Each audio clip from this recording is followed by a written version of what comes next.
Hello again, folks, in 114. Today we're going to be starting Chapter 8, so we'll be covering Section 8.1. Here's the calendar to confirm that. Today is Monday, June 14th, Flag Day, which, you know what, I don't know if it always coincides, but it's Brooklyn Day, I'm pretty sure. Anyhow, I shall have to verify that later. Anyhow, we'll be covering Section 8.1, moving right along. The packet that I have for you today looks like this. There's a couple of things here that I'm not, you're not really responsible for. This first page, although I put it on top, is a very good example of that. What is really more useful to you is perhaps this. I'll go through it. Discussion of inductive versus deductive reasoning. This especially, I just swiped this from your textbook, and it's very useful. I would get a highlighter if you're following along and trace with the descriptions. Then I made this also, an overview of Euclidean geometry. This summarizes what I used to have as two separate sheets. I'll go through that. There's some terminology that to me it seemed most appropriate to put on this grid that I am inclined to use. And then there's a discussion of units. And then there are some things that are just an overview. I swiped a lot of this from the book. This information can be found elsewhere in the conversation. This is the one thing I haven't made a diagram for myself, and it's very useful. Classification of the angles, right, acute, obtuse, and straight. There's another one, reflex angle, but you're not responsible for that. This is from a different textbook entirely. I thought this was charming. This is the different measurements in degrees around a circle, then in something called pi radians. And this is just very handy, literally, haha. If you have an idea, if you want an idea of what a 90, a 60, a 45, a 30 degree angle would be, it's like your hand stretched outward, like so, that's very useful. An estimate. And then there are other diagrams like this, which again summarizes a lot. I took this and I tried to conglomerate it onto this worksheet, which I'll walk you through. A lot of pages in this particular packet, you may have noticed, especially diagrams. And then there are the examples. All right, so if you're following along, try to print those out, and we'll go through it. Let me start with the unnecessary thing. I want to show, it's basically something I've been working on for a while now. I just think it is interesting, so I wanted to share it with you. If I may, close the door. No, I won't do that. Let's just check my projector is in the right place. That's a little bit better. Okay. Let's start by looking at this.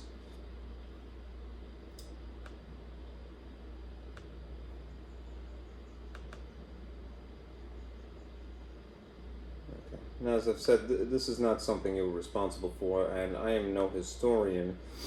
I just have the ability to read and to reason.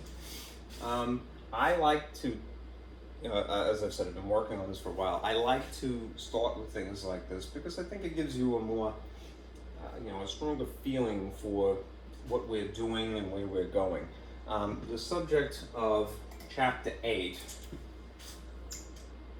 is geometry. That's Chapter 8 in general. We're covering Section 8.1 today. Let's go through this list for a moment. These are estimates. They're not hard dates, they're just approximations. But just to give you an inkling as to where we are, where we've been, where we're going, we had started off the semester with, I want to say it was chapter 4. I don't have my other notebook with me, but I believe that was the designation. Yes. Okay. All right. So that's more or less here, right, in this quasi timeline here. Down here. Chapter 4 for us was basically about the subject of arithmetic, right, which are various number systems. All right, we were covering Babylonian arithmetic at one point. Babylon is the offspring or offshoot of Sumer, which is arguably the first true civilization. All right, that gives you an idea of when they were around, 3200 BCE, before the Common Era. More recently, we had covered chapter 6, which was here in time. All right. Algebra, which is, you could think of as if arithmetic is ancient math amongst two, algebra is medieval math. It's slightly more sophisticated, actually significantly more sophisticated, but it comes later in time. All right, we're going to go backwards now, all right, and we'll be discussing chapter 8, which is kind of these two things. It's ancient, at least the practical geometry of shapes and measurements for building projects, things like that, comes from Egypt, right? I mean, it probably has some derivative or origin in the Sumerian civilization, which was contemporaneous to it, and just a wee bit before. But what we're going to get into is geometry of the Greeks, which is about logic, right? It's less practical, more theoretical.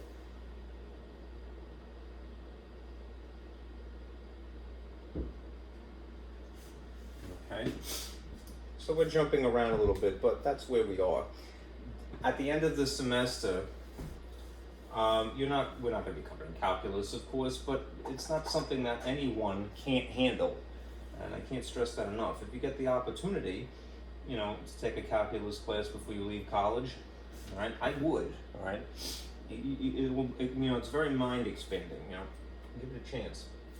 All right, what we're going to get into before you leave is chapter 12, which is statistics. All right. The truth of the matter is that statistics in its most basic form, data collection, has been around probably at least since the Egyptians, right? They had done things like a census, but the more advanced form of statistics, the more formalized separate subject of mathematics, that's more recent in history. So these, again, my approximations, something about 1600 is a good estimate. Let me just verify something really quick. Chapter 7, I should add here, just to be consistent. Chapter 7 is the what we're just getting out of. Let's relate that to the practical geometry of the Egyptians. We're still kind of in the thick of that. But also chapter 8. So we will have covered at the end of the semester 5 chapters, and in theory another 5 or 6, I forget, from MAT-114. Okay? Now, I thought this was interesting. If you think of a class that you take as being, a technique for thinking, I think the most invaluable thing you could learn from a history class, even as a person who's a math teacher, is to establish always a, I was going to call it a number line, and it is, but a timeline, right? Why? Because you can position yourself then in relation to events that have occurred before you, right? It makes it a little bit more meaningful if you could relate it back to yourself somehow, however distant from the past, right? However distant in the past. I did as much research as I could stand while I was making this.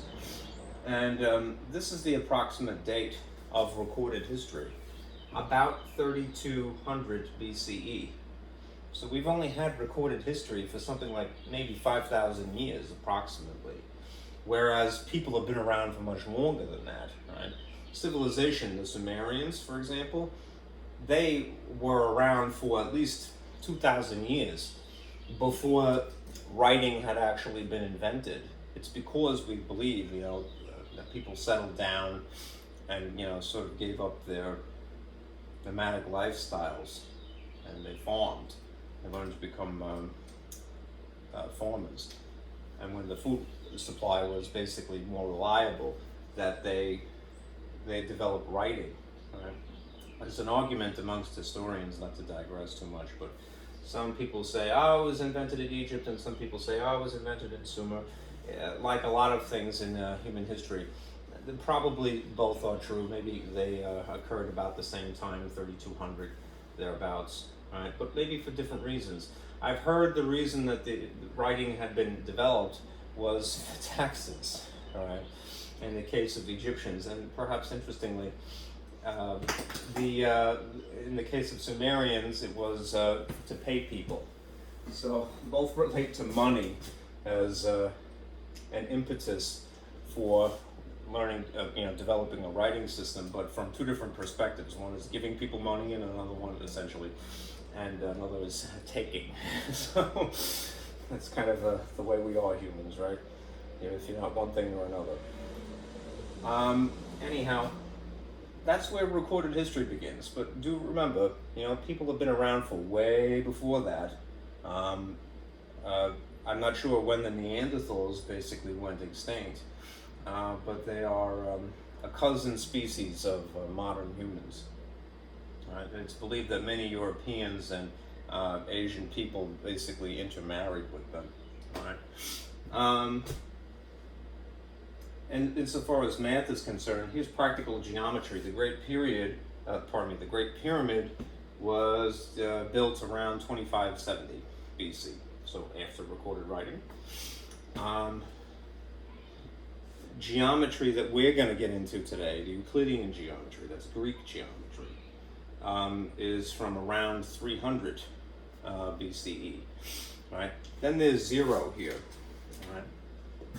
I went to Catholic school myself, and anything after zero used to be referred to as AD, but that's not really fair.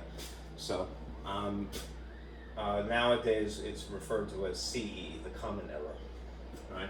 Whereas anything before the point of zero would be BC, as in before Christ, right? But again, for the sake of universality, BCE, before the Common Era, right, is the abbreviation. Right.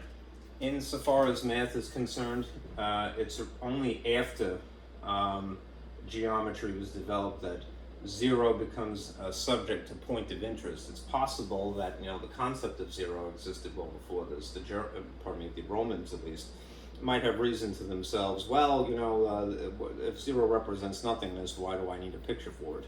Well, to specify that there is in fact a symbol for zero. That occurs around 600 or 650, and the notable figure, person who basically popularized that or helped popularize that was Brahmagupta.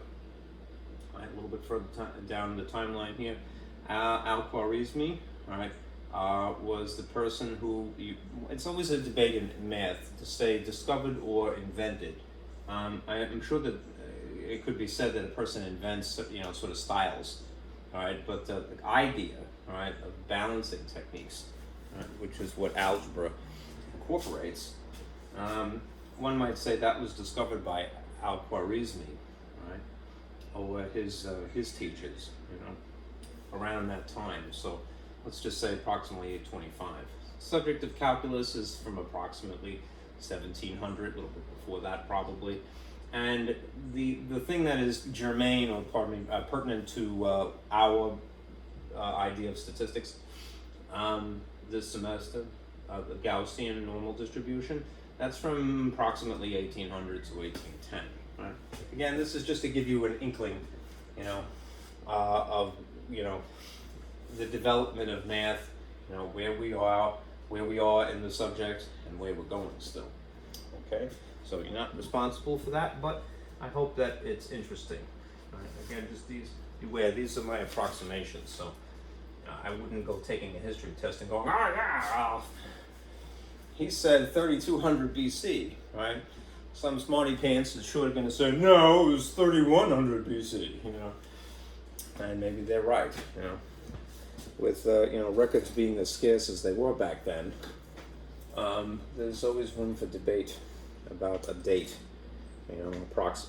within a certain limit, of course.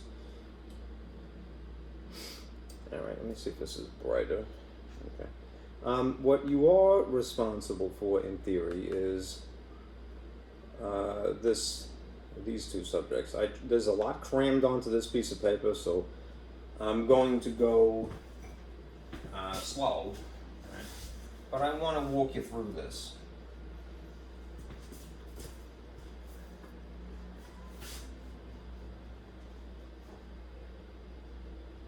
Tried to summarize as best I could. This is another thing that has been in development in my head for a while now.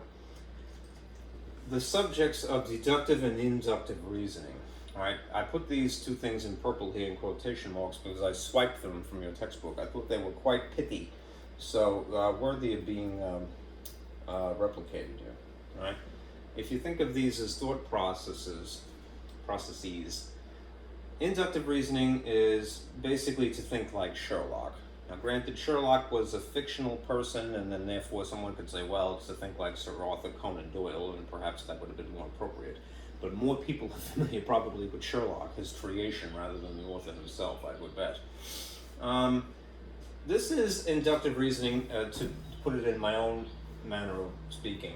It's a little bit more sciencey in terms of a method, a paradigm, and deductive reasoning is a little bit more mathy, right?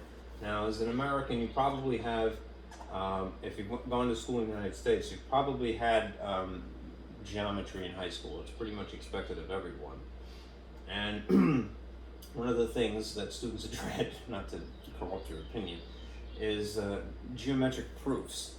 That's what deductive reasoning is most closely akin to, right? An established set of rules that you apply to unique examples to prove that something is, so many degrees, to prove that something is such and such shape. Anyhow, you might summarize that by saying it's to think like Aristotle, right? Who was famous for a lot of different things, and many of them very worthy of propagating, and some things that were incorrect, right? He was an actual person, Aristotle. Sherlock was a fictional being. All right. Anyhow, think about it perhaps as being a little more science, a little more math. Right? To get into the weeds here are the two trains of thought. Right? If you think of each of these as having a starting point and more or less an ending point, a goal, all right, this is the train of thought that is inductive reasoning. Right? You start with a specific example, right, or perhaps some observation of some sequences. The goal is to form a general conclusion, right, to establish some model that could be used to predict, to extrapolate, to predict things that are beyond the scope of what you're looking at. Right? Deductive reasoning is almost that exactly backwards. Right? You start with some established rules already, a rule, a law, a principle, something. And the goal is to apply it to, some specific problem, right? To form a specific conclusion to solve a unique problem, say, for example. Okay. Now, you've probably heard in your life about the scientific method, and we'll get into that in a moment. But let me, before I do that, mention this. All right. I kept this in red on purpose. The things that to me are universally and key in terms of importance, I make it purple a lot of times. But to show some distinction here, I made two columns. The left side is red, just arbitrarily, and the right side is blue. All If you see anything in blue, think math. If you see anything in red, think science. Right? Just to stick with that idea of, oh, well, this is more mathy, this is more sciencey. Right? In mathematics, statistics, and science, this is often, this process, inductive reasoning, often takes the form of writing equations. Right? That is the model, right, that you use to predict, the future, essentially. A more sophisticated, or more formal equation would be a formula, of course. Right? And again, the essence of this is that this is using patterns that you observe, to predict the future. Right? That's a really novel, a very beautiful idea, I think, that I'd like to share with you. Think of math as something that can predict the future, because it can. All right? Maybe not in a, sort of ideal way, like, wow, I know exactly what's going to happen, because, what is possible changes from one, second to the next. It isn't, somewhat impossible to predict everything. But for very, very specific things, very specific situations, things that you could somehow describe mathematically, you can indeed predict the future. All right. Or at least what is most likely. All right? Probability is really what the name of the game is. Probability within a certain likelihood. Over here, just for sake of comparison and contrast, in math, most of the time primarily, this is often used to prove something. Deductive reasoning is for the sake of proving something. Say, for an example, geometric proofs. This is through the process of pure reason, a thought experiment, right? Rather than something that is a physical activity, rather than a physical experiment. It's all going on in your head.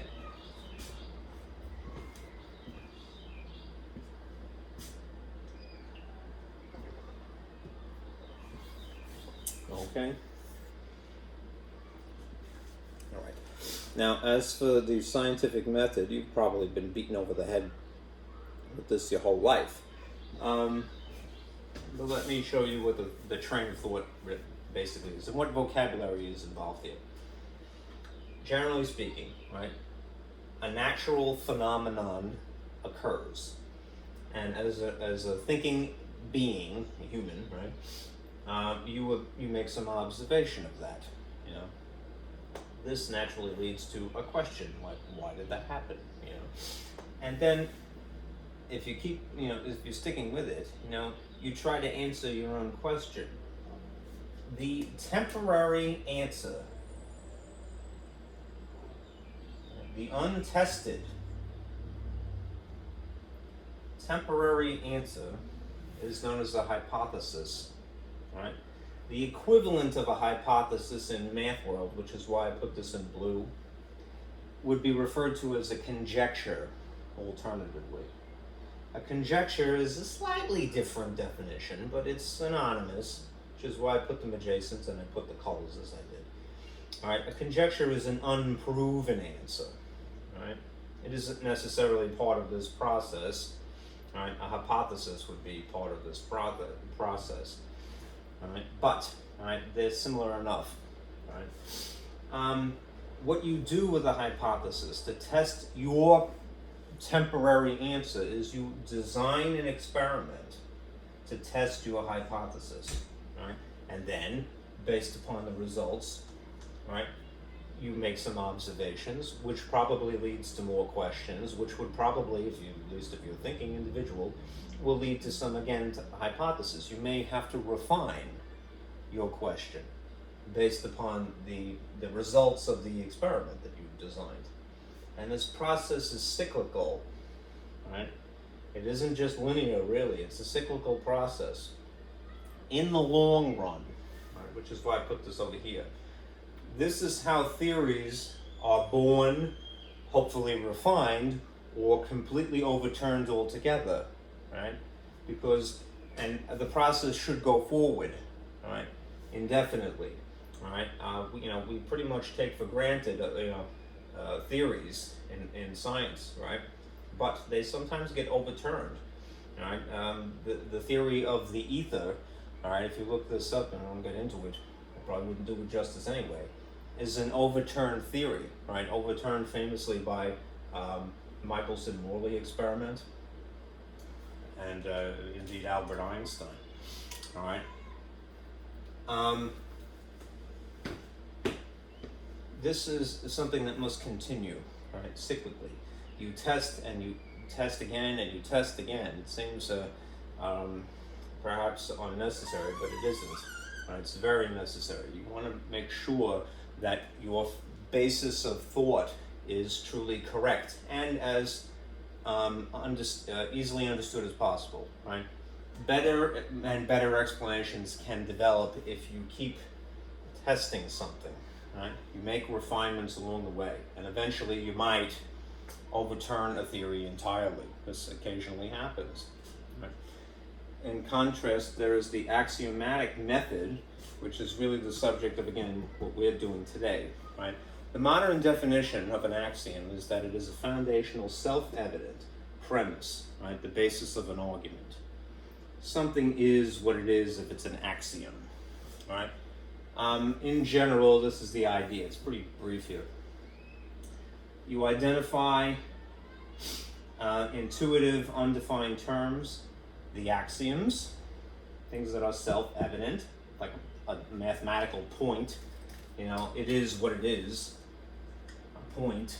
You know, it doesn't really require much definition. But you use that as the basis of something that is slightly more complicated. You use the axiom to form the premise of a formal definition, something more, complex. Right? It's based upon the undefined terms. Right? For example, if the axiom is a point, right, the undefined self-evident truth, you might say, well, a line is a bunch of points that are collinear. And that would be true, right? This would be the more formal definition, perhaps. If you use more sophisticated terms, postulate and theorem, right, the what are regarded as in math world as being important undefined terms are referred to as postulates. These are the same thing, right? These are essentially, at least according to the modern definition, these are the axioms. Right? Axiom and postulate are synonyms. Right? You use that as the basis of something more complicated, theorems. Right? Proven by deductive reasoning. You prove by deductive reasoning with axioms. Right? You start with some basic rule or idea or law, right, or principle, and you apply it to some unique example. Right? Okay. That's that. I hope that helps. I hope I haven't done an injustice to it. Now, this piece of paper, right, which is sideways, is very important. Let me expand this. Out of all of the sheets that are in here, but some of it is a little redundant. That to me, what you see here, the right acute, obtuse, and straight angles. And this paper, if I were going to print anything, I would print those two on the textbook materials. Let us go through these now, right, to give you an idea about the subject, how it actually looks, and what the abbreviations are. Right, think about it that way. This is the topic, subject. This is how it looks.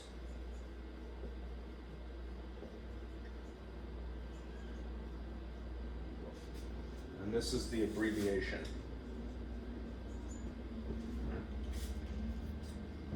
I think my mark is a little faded here, so let me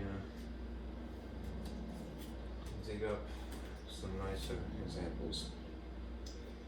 All right.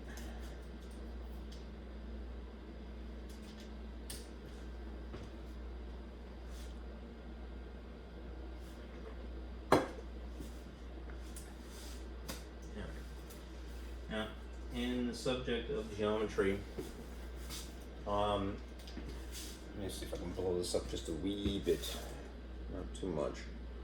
That's better. there is the topic of a line.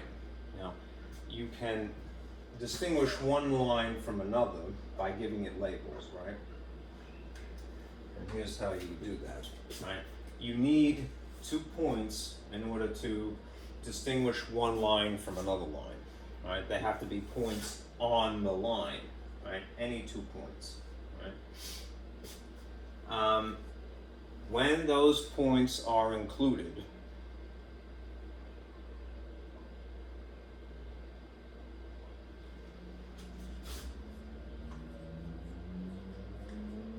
let's see if this is faint.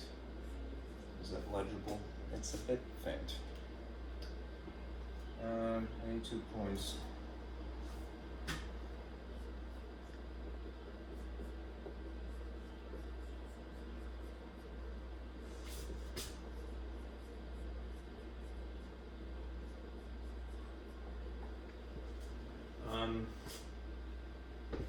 When those points are included, we write them like this. Well, these are on the line. So what we're talking about really is the whole kit and caboodle. So you might trace this with a highlighter, like so. Right? These 2 points are on the line, but we're considering things that go beyond it to be a line, AB. All right, this is the abbreviation. All right, AB with that symbol just sort of shortened, all right, on top of it.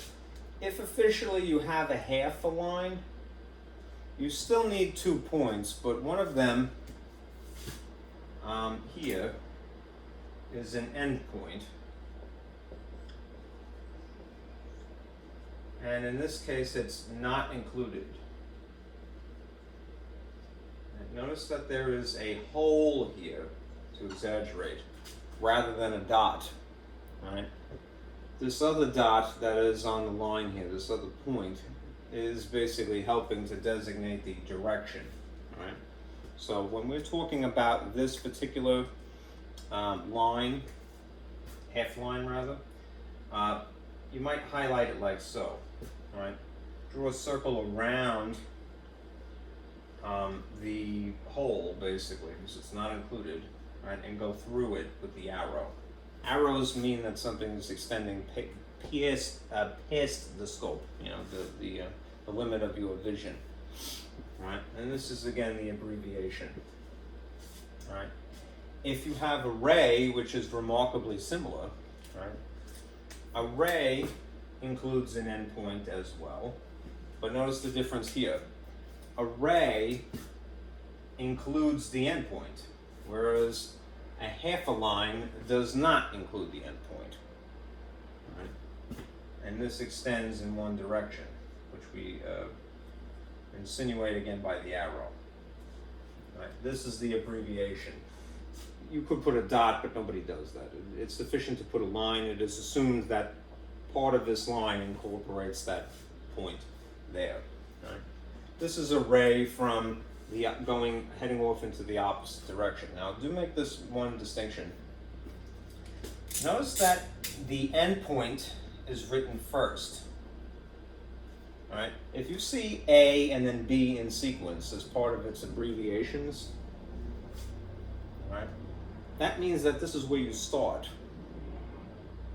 Notice in this instance that you have B in front. That means that this is where you start.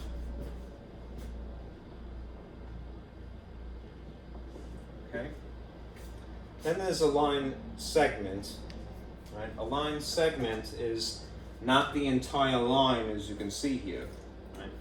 We have arrows that are heading off again in opposite directions.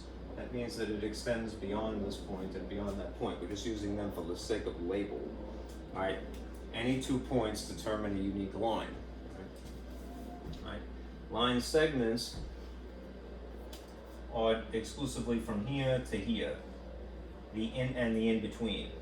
Right? So it includes the endpoints in this instance and the space in between, and this is the abbreviation.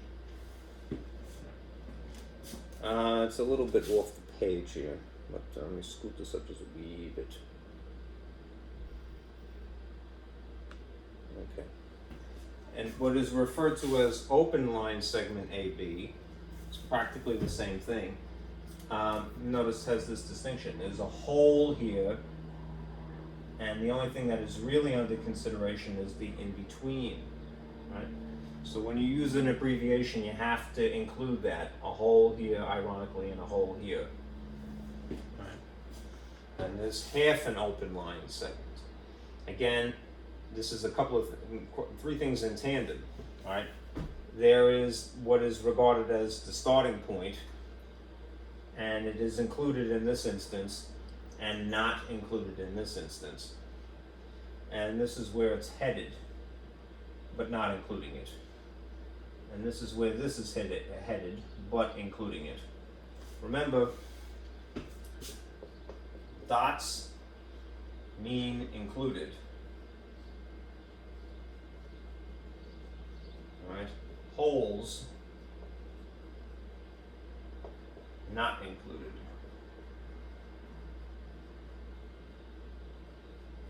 Okay. I think this is a great summary, right, which is why I swiped it from the book. The only thing is that it doesn't really explain the nuances, which is why I'm trying to highlight stuff now. All right, so definitely print that, right, and we'll move on.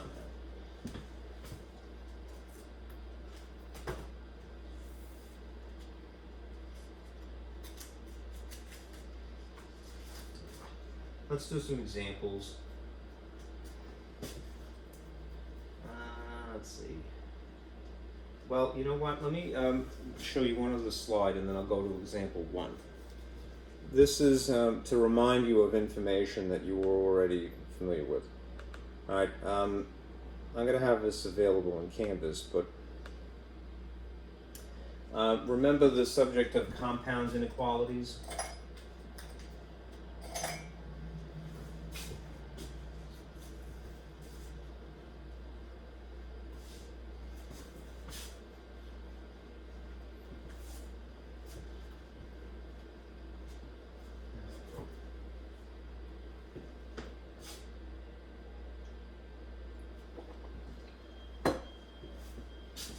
There are what are referred to as and statements and or statements in conjunctive and disjunctive.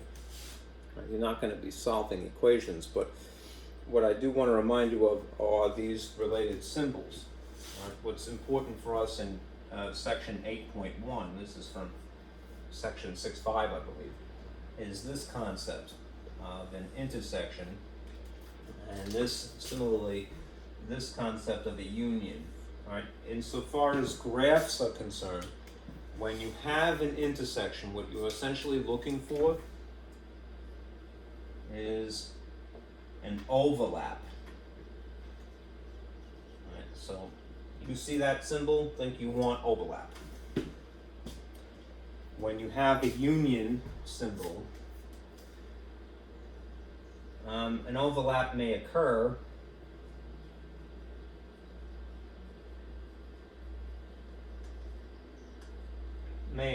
but in that instance you would say that the solution is all real numbers, all right, or whatever the infinity is. This is a situation where overlap only is what you're hoping for. Right? If you don't get an overlap, then you don't have an answer, basically. All right. So intersection, overlap only. Union, it's really everything that is possible, but an overlap may occur, and that usually means we want to include everything. All right.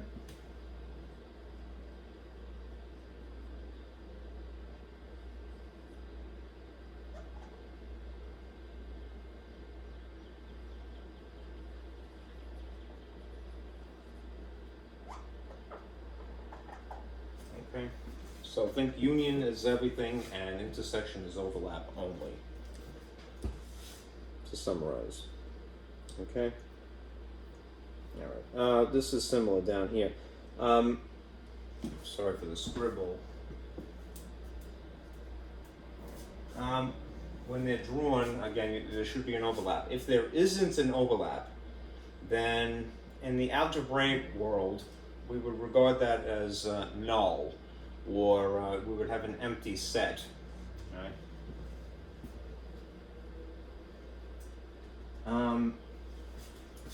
When this is regarding algebraic inequalities, typically they do not overlap, but when they do, all real solutions is possible. In any event, we want everything that is possible to be part of the union. Let us do some examples for example to illustrate. All right, so let me see if this is conducive here.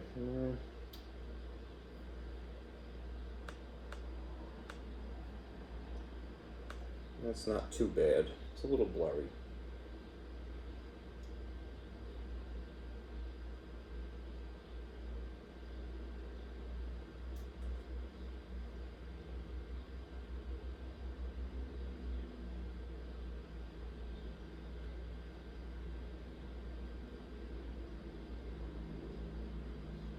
All right. This is example 1.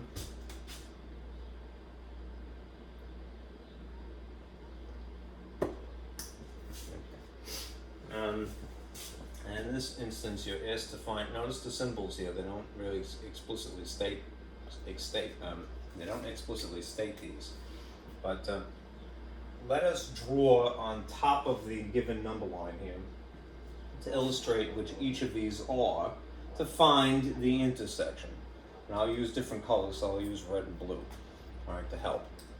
Is that getting a little faint?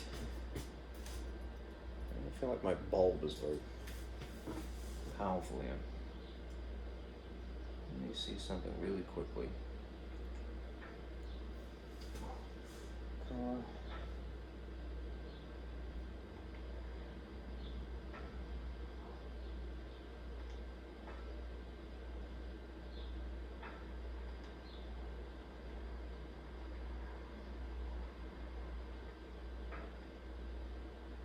That's not doing enough.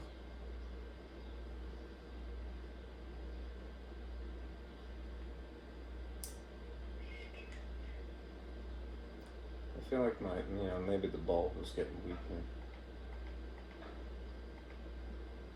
No, it's at maximum. Okay. Oh, alright, brightness.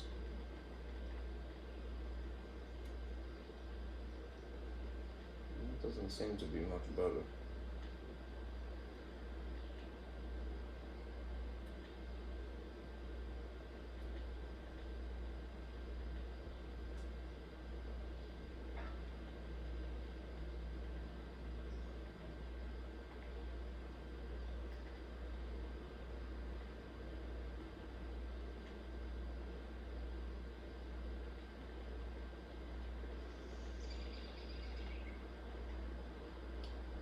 Oh well, it's a lost cause. Alright, forget it. Maybe it's the time of day. Anyhow, we're gonna find the intersection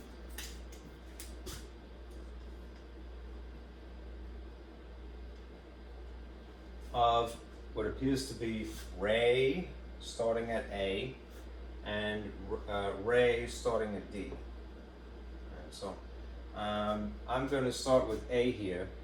Remember, if you have a ray and it's not an open end here, you have a line that goes in this direction. So I'm going to try to illustrate by highlighting this arrow like that. Okay. Now simultaneously we have to consider this ray that starts at D, which is over here.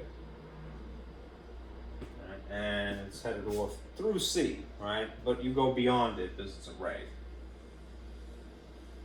So you'd have a line that looks like this.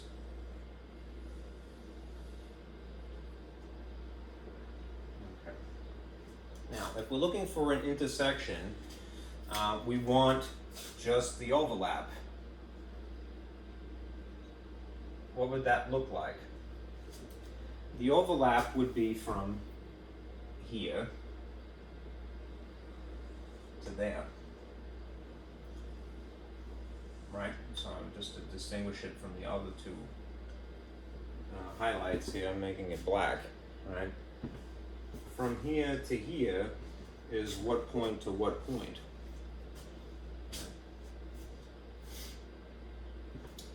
Well, it's line segment AD.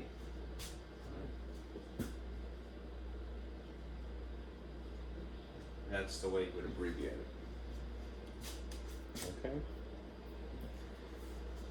Another interesting one would be the union, which would be B here.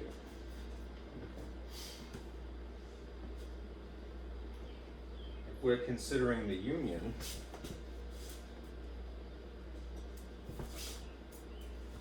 you're starting with ray AB. This is a ray to highlight, headed off in that direction. And here is the ray that starts at D. It's the same drawing, heading through C off into the opposite sunset here. But right, rather than an intersection as in this case, what we're looking for here is a union. And a union, in that case, we want everything possible. How would we define this in a concise way without the drawing? All right. Notice that there is an overlap. Great that there is. All right. But it isn't mandatory in the case of a union, right, in order for there to be a solution. Everything is basically getting colored in one way or another. So the most concise way to refer to this union would be to highlight the line like this with arrows. And in that event, the concise way to write that, the abbreviation, would be to use 2 points. I'm going to go with AD, right? But then instead of referring to it as a line segment, which would have been just the overlap AD, this is line AD. And it would be that abbreviation. Okay? So make that distinction. Part A here is the line segment. Right? B is the line AD. Just happens I'm using the same abbreviations here. Okay. Let's take a look at C because it's interesting now.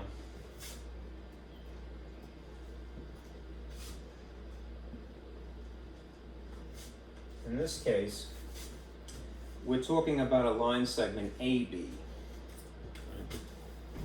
This is a line segment. Now I know there's no arrows. And a line segment that incorporates A and B points. And so you'd have a drawing, a sketch, scribble from here to here.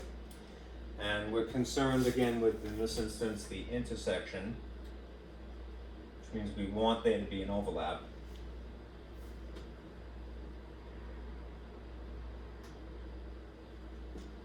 And there's a ray CD. Ray CD goes from here, starting at C, into infinity this way. This is a ray. Now, because we have this symbol, the upside down U horseshoe shape, whatever you want to call it, and that represents an intersection of these two, we want there to be an overlap. But as you can see, there's no overlap.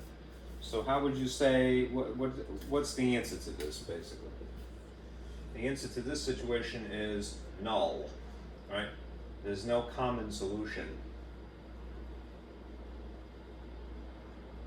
In algebraic terms. Right? So you might just see that symbol, which is a no smoking-esque sign. Right? Purposely overextend this line like that. Okay? All right. What about C? Pardon me, D.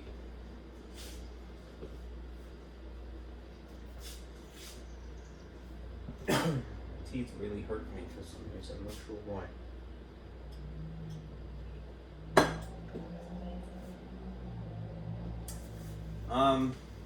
Here we have line segment again.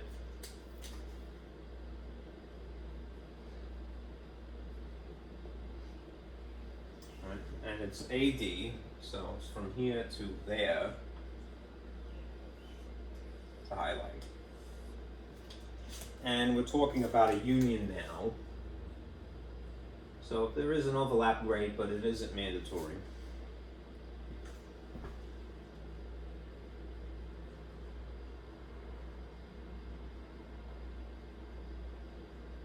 And overlap is not imperative. We just want everything that is possible. Over here, though it's very subtle, we have a half a line. Right. A half a line that does not include C, but that's more or less a reference point. So we have a line, a half a line that begins here, where we're looking anyhow, does not include C, but heads off in this direction. Now,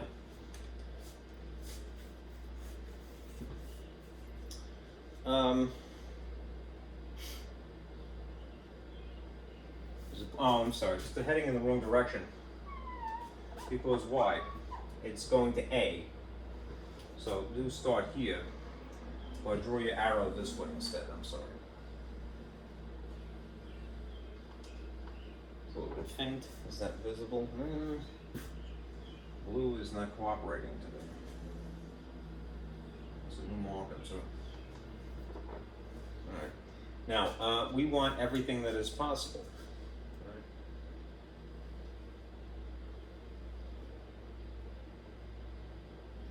So in this case, sorry, that's kind of dark. Right? Everything that is possible to describe this situation. I mean, I'm saying that as we have a union.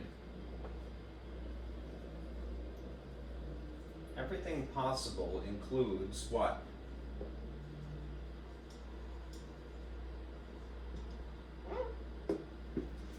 It includes C. Because although it isn't included in the ray, the half a line, it is included as part of this line segment. So as long as it's one or the other, it must be included. It's everything that is possible. Right? So C, right? And then everything headed in this direction. So C, use another endpoint as a label, which would be A. Right? And being that C is included in this situation, the most appropriate symbol is the ray symbol. This is ray CA, as opposed to half line CA. Pardon me. You know what? I'm double talking one other thing. That's if I were just starting here. What is also included? D is also included. Though. So let's refine that, right? We're not going to just start here. That's this much of it. What is also possible is what's before it, right? So more appropriately, it's ray DA. That is the answer. Da. Okay. So I'm going to highlight this in black. Right? D is possible, C is possible because it's incorporated here, even if the ray, a half line CA doesn't. These are the same, but it doesn't just stop here, it goes beyond because of the half line as well. So what is traced out in black here is visually what would be the union of these two. All right? Incorporating that, but the stuff before it. And what is beyond A. Ray DA. What is unfortunate is that when you write the abbreviation, you are in fact putting the arrow in a counterintuitive direction, right? But that's just for the sake of the abbreviation, okay?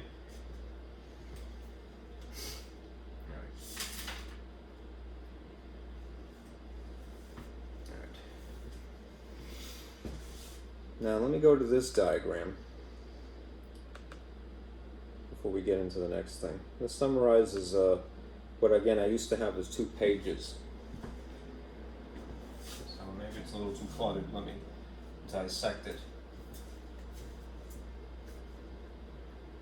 for you. And let me get a little water too. I wish my teeth didn't hurt so much. I don't have a cavity. I don't know what the reason is that they're hurting. Infection, perhaps.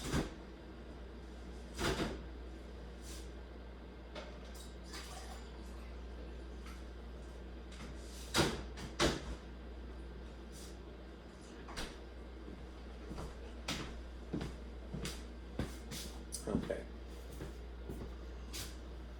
I'll let this sit in the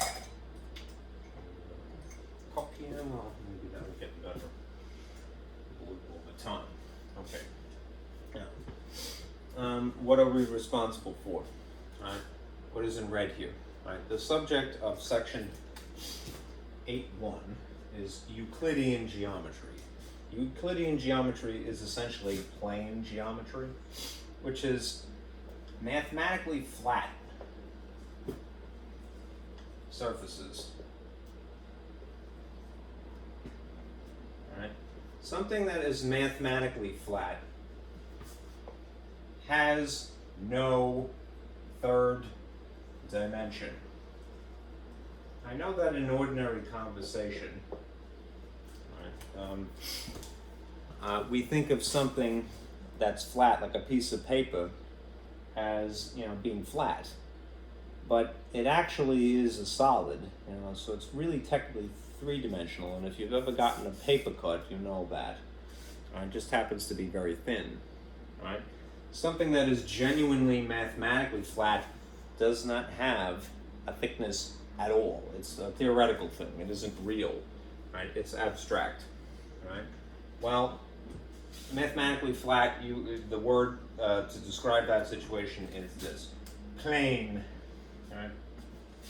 And there's some properties of planes, which are, I stole these diagrams from your textbook, but I tried to reiterate these. Right?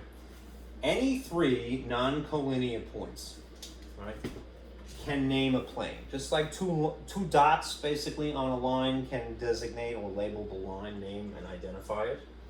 Any 3 non-collinear, which means not in alignment,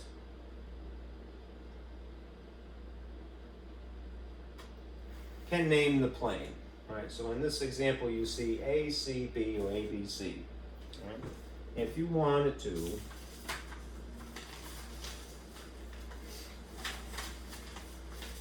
you could refer to this particular plane as plane ABC, right? And technically the order wouldn't matter, right? Similarly, right? Any line which is to designate 2 of these, and these would have to be collinear, and then a 3rd point not on the line can also identify a plane, right? That's more or less the same thing, you know. It's just specifying that these 2 are connected, you know, rather than say these 2.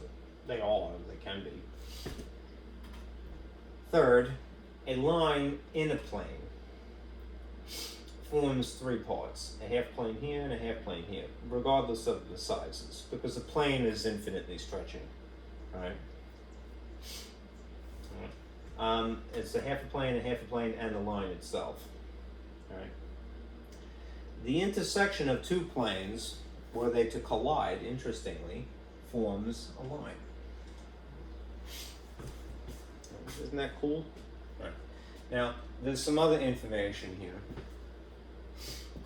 Up in this thought balloon here, and in this thought balloon here. Parallel lines, you probably know already from before this conversation, right? Are lines that are technically in the same plane, but they do not intersect, which means they don't cross. If in some situation you have lines that are like this, 2 lines not in the same plane, instead, and also simultaneously do not intersect. These are referred to as skew lines. So in this instance, the line that you would refer to as AB up here in drawing, line AB,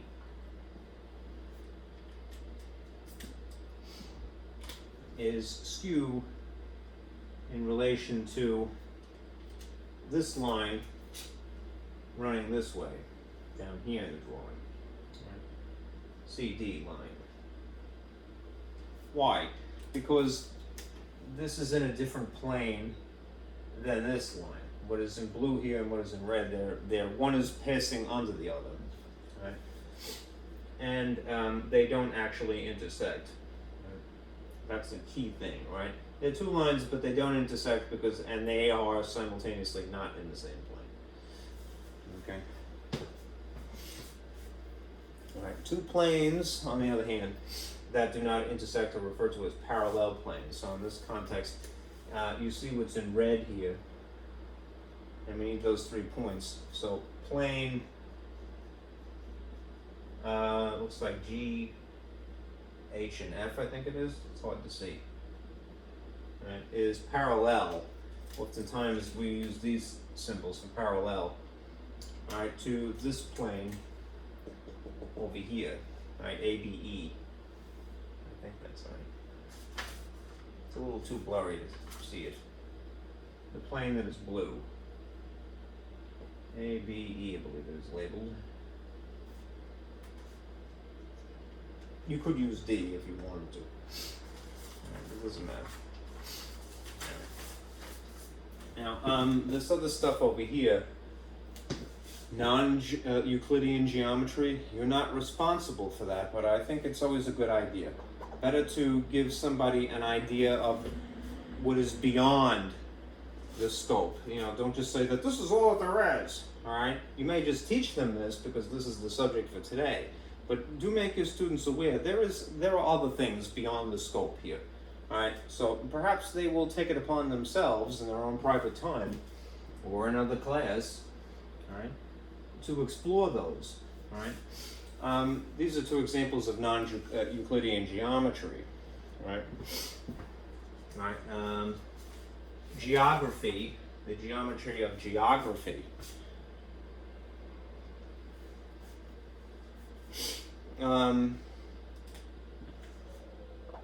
Which is basically three-dimensional, right? And an interesting point about this, whereas we think of the sum of the angles in a triangle as equaling 180 degrees in plane geometry, and that's true.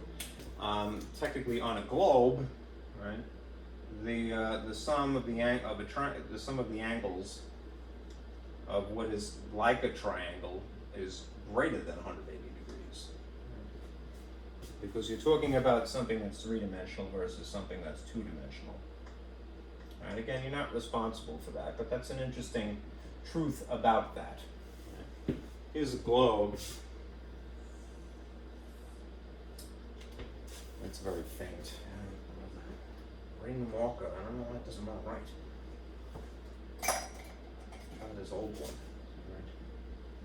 That's a little bit better. Here's a globe, right? And that's the center, and here's the tippy top, and here's the edge. If you drew a regular, ordinary triangle in here with flat sides, as you would, right?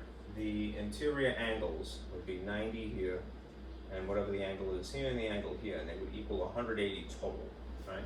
But they would have to have flat sides, of course, in which case they'd be in a plane, you know, or they would be a plane themselves, right? All right. On a globe, right? The sort of it's more like something more like a Reuleaux triangle, right?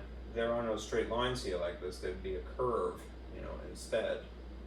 And even if you connected them like so, there may be a 90-degree angle here, but the rest of this is beyond whatever it was, 45 and maybe another 45.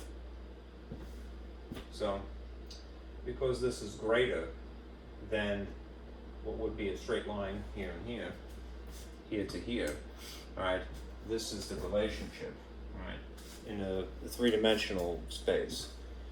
All right. Anyhow, you're not responsible for that, but this would be the next logical step. If you can think of Euclidean geometry as being two-dimensional, well, what comes after the 2 dimensions? 3 dimensions, right? So, what's a most, a fairly elementary shape that is 3-dimensional? A sphere or globe, right?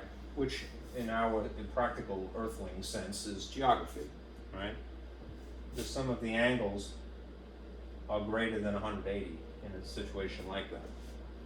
And what comes after 3D? 4D, right? Hyperbolic geometry, right? This is really getting out there, but what does this pertain to? It really pertains to astronomy, all right?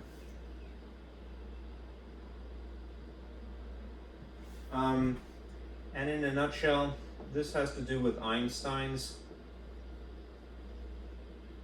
general theory of relativity.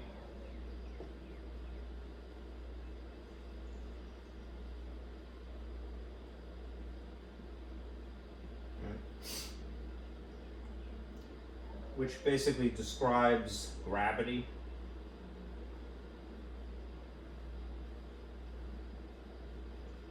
in what is called space-time. Right. It helps describe how why the planets would say revolve around the sun. All right. I don't really want to get into this because I'm not doing justice anyway, but if you can imagine the sun as the center of the solar system, right, and it has the mass, right, it makes an impression in the space-time fabric, if you will, and that causes the outer planets, right, to basically be attracted to it. Right. It's just a model, right, but this was essentially what Einstein's general theory of relativity is about, right? It's describing gravity using this concept of space-time. What is space-time? It's the 3 dimensions of space plus the 4th dimension, time, right, as one composite idea. Okay, anyhow, you are not responsible for that, elementary teacher, but you can handle it. Right? And it is an interesting thing. Just realize that we're dealing with Euclidean geometry, and there are things that are beyond that. Right? So this is not the beginning and end of something. There is a world outside of Pleasantville. Right? Don't ever talk a kid out of exploring that, because it is interesting. Okay.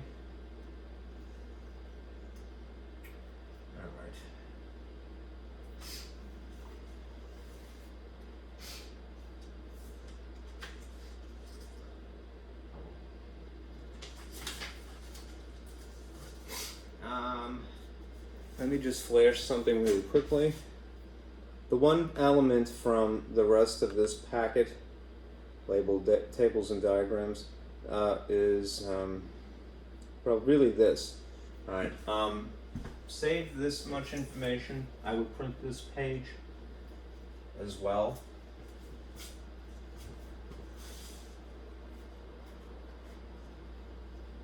This is a nice summary of angles, which we're going to get into. Right, what makes a right angle? 90 degrees. What is an acute angle? Something that's less than 90 but greater than 0. What makes an obtuse angle? Something that's greater than 90 but less than 180. What makes a straight angle? Exactly a straight line. Right? Exactly 180 degrees. All right. There's also an example of what a protractor is here. What I'd like to do is get some vocabulary out of the way now. So let me do that. I'll come back to this.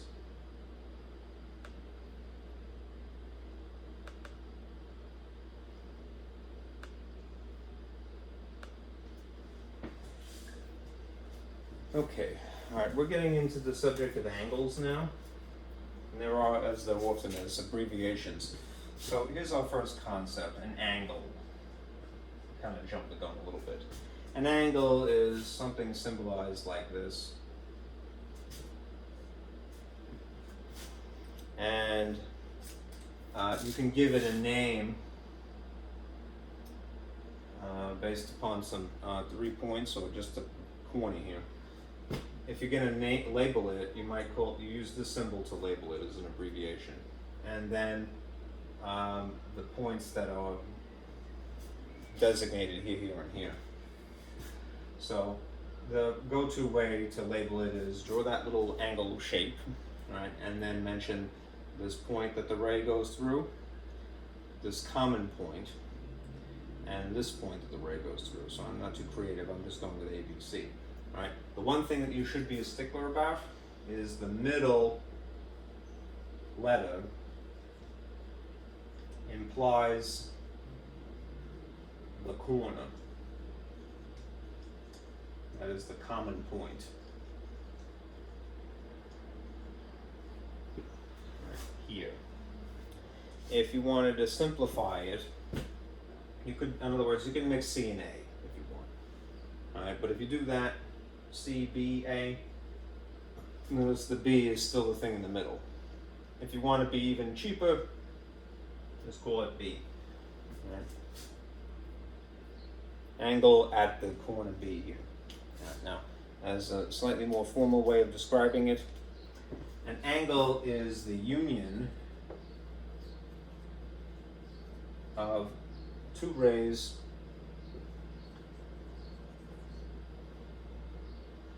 by a common endpoint.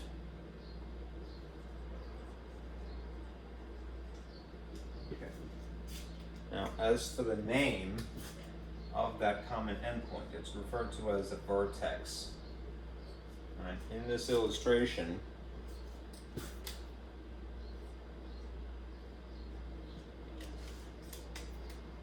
this part of it is the vertex. Okay.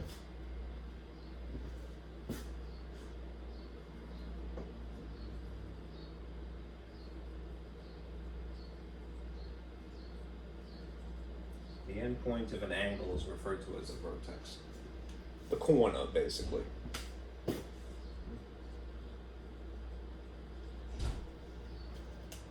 All right. When you're reading angles, all right, there are two things you need to look for. There is something referred to as an initial side and a terminal side.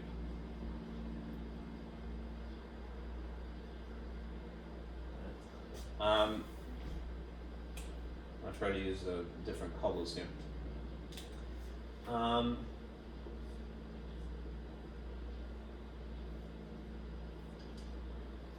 The initial side is this one. Locked up would normally be 0 degrees. Right. The side aligned with 0.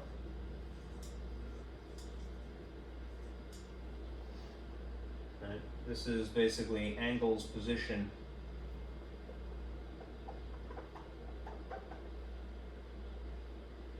ray position before rotation. And the operative term there is before. All right. The terminal side would be, in an illustration, this particular one at some angle.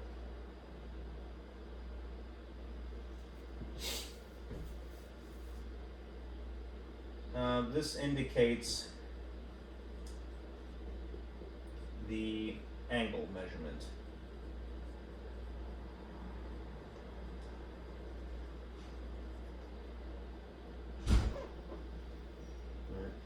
You might say it is the ray position after rotation.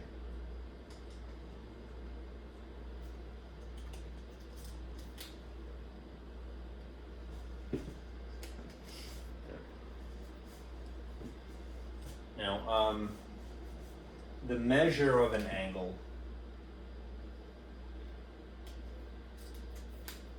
has an abbreviation.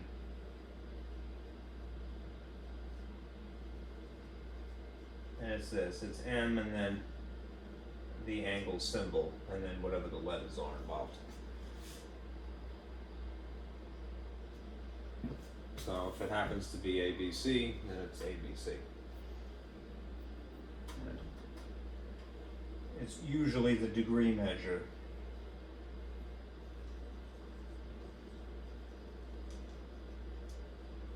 But it doesn't have to be degrees, it can be in theory pi radians or gradients, which is the third option. Lastly, there's this concept. There is the actual device, a protractor. Years ago it was mandatory, but I would still use it, a protractor, but a protractor and a compass are two things, tools of geometry. And they're still useful, right? But because we do a lot of things with a computer nowadays, that kind of gets glossed over. A protractor is a device that is incremented usually in degrees. It looks like this. There's a little eyeball again. This is the device for measuring angles.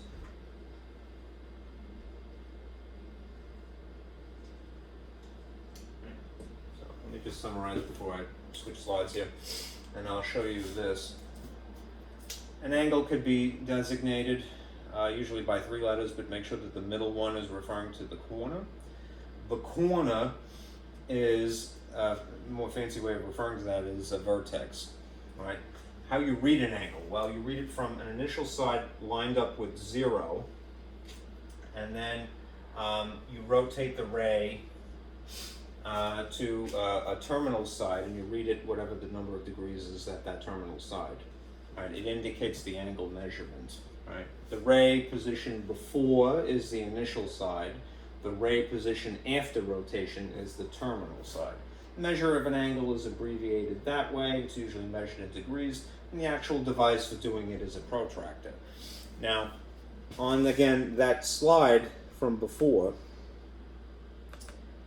this is the same information, right? It's a little bit blurry, so let me get rid of this. All right, here is a perfect example of a protractor.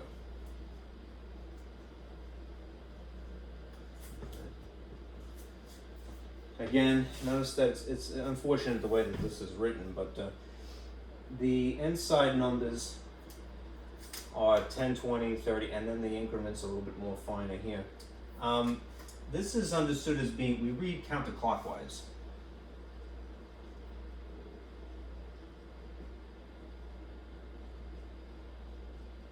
And counterclockwise is reading this way, making this 0. So you're really reading the inside numbers here. This is 0 right there. All right. You have to use the little increments on the side to read them. Every 10 is usually how it's designated, right? A right angle is 90 degrees, right? And if you go the whole way around here, would be 180 degrees, right? Anyhow, when you read an angle with the device, the protractor device, make sure that your initial side is aligned with 0, and you read this way, right? Okay.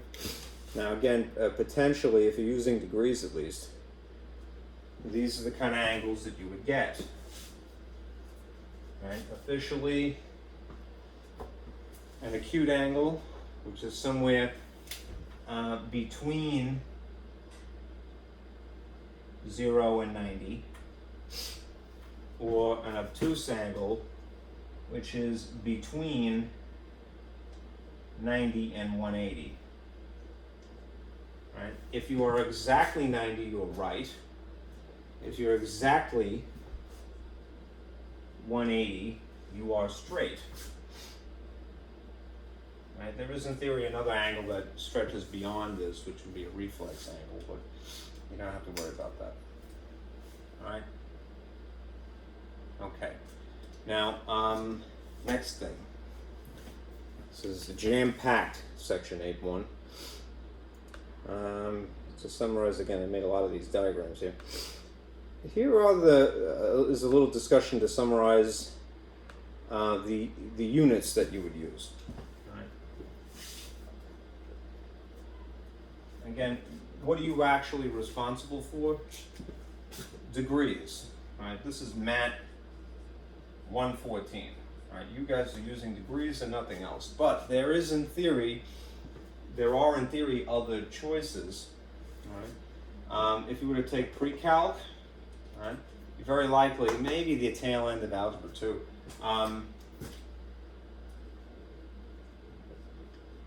You might see this, radians instead, right? Or in theory, if you go into engineering, like Scotty on Star Trek, you might see this third option, gradients. All right, now here's how this works. Remember from our discussion of Babylonian arithmetic. Again, Babylon was a city within the Sumerian Empire originally, or the Sumerian civilization, right? And their number system was based upon 60, all right? Which again is basically incorporating a hands, just not in the usual way of we have 10 fingers. It's counting the segments on each finger, all right? So if you just count the fingers, that's 12. And then if you use to count by 12s, using the other hand, you have another, that's 5 times 12 is 60. That's kind of arbitrary, right? And anyhow, in terms of a circle, you start at 0 and you read counterclockwise. The maximum, therefore, is 360 degrees total, right? This, again, is part of an imperfect calendar.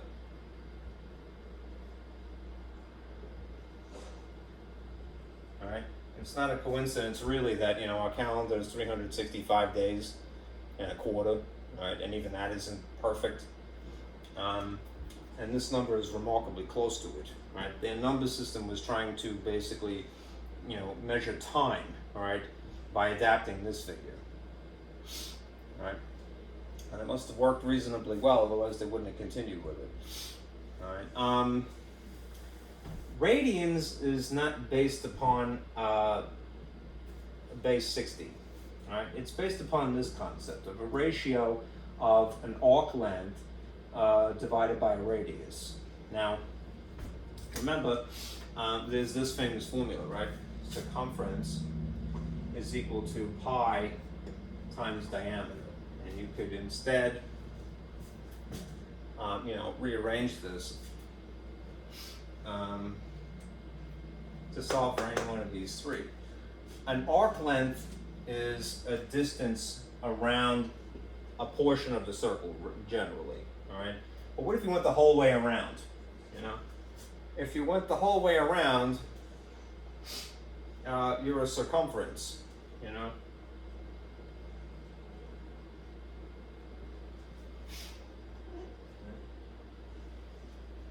And instead of using D, you could use, what diameter is equivalent to 2R. All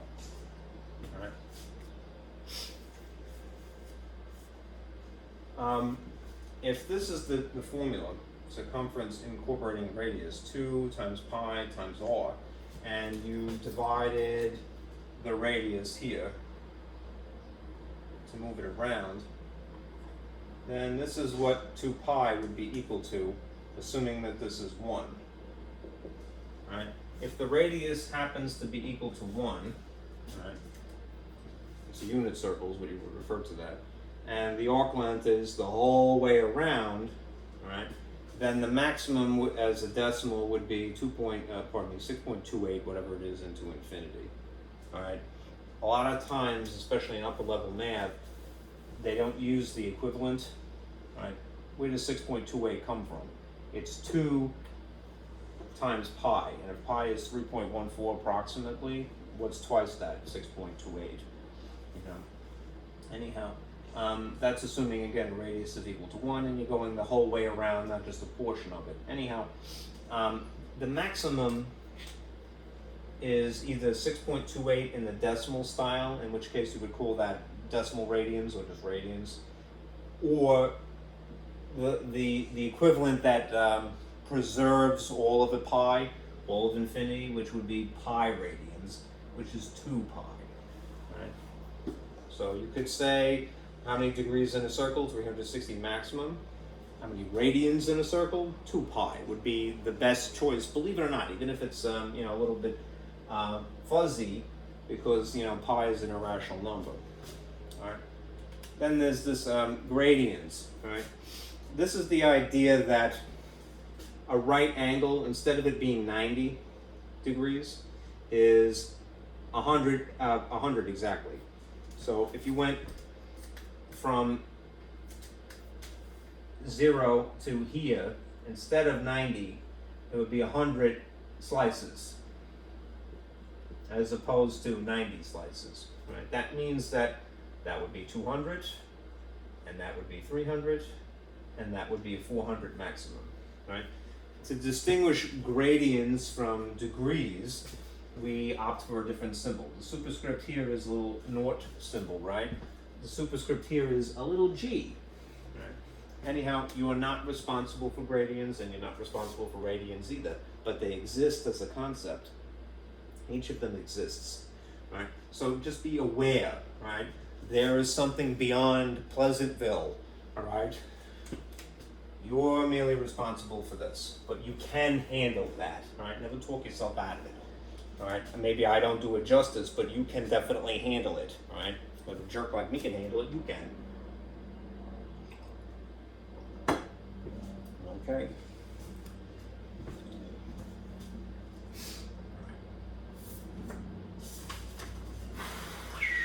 Now let's get back into some examples here.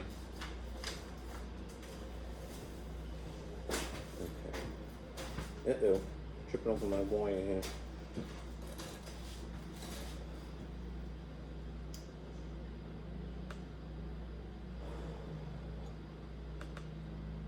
Alright, let's look at, expand this a bit.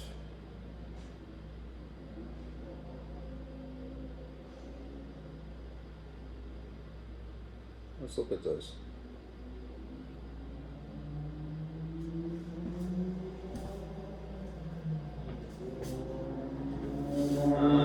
We're at an hour and a half right now, so almost an hour and a half. So let me try to pick up the pace a little bit. All right. Now we're going to be dealing with angles and not just line segments.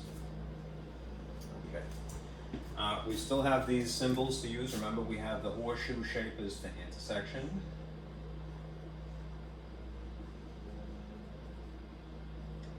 And we have the union shape, the U for union. And this is, remember, intersection is just overlap. That's what we want. Right? Union is everything possible. An overlap may occur, but it's more important that we incorporate everything possible. So, I'm going to try to doodle on this to make it agreeable here. Let me see if I can expand that. Just a little too much. Okay. All right. Determine the following. We'll do the more interesting ones here is A and D, I believe. Ray, starting at B, going through C. Right, so I'm going to highlight this in blue again. Here's B, right, and here's C. So I'm going to put a dot there and draw a ray off into this direction. Okay. And here's the second ray, BG, so I'll make red. Common endpoint here is B, and it goes through G. So you have something like this as well. There's a math flaw here. Okay. This question is asking about the union of these two.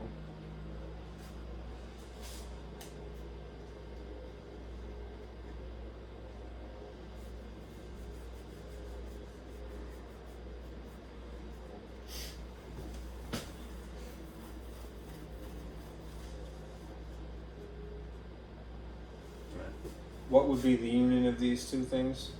All right, in theory, because we're incorporating this and this. This is the angle that uses those endpoints. So you could write them as GBC or CBG. Just make sure that you put the B in the middle. I like to put things alphabetically. It doesn't have to be, though. I didn't even take my advice yet. CBG. That's the union.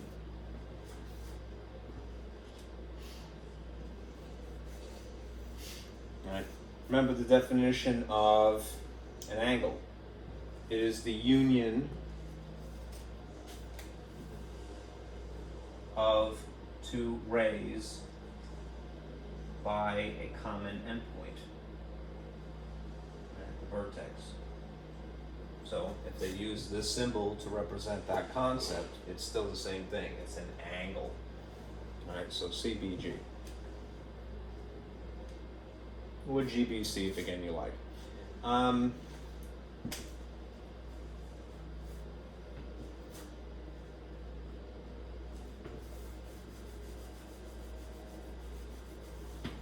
Let's look at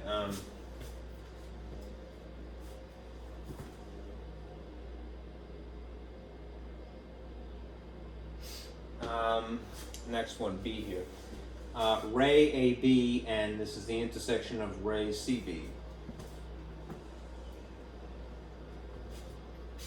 Ray AB is, notice that this is the beginning here. This is a little misleading, right?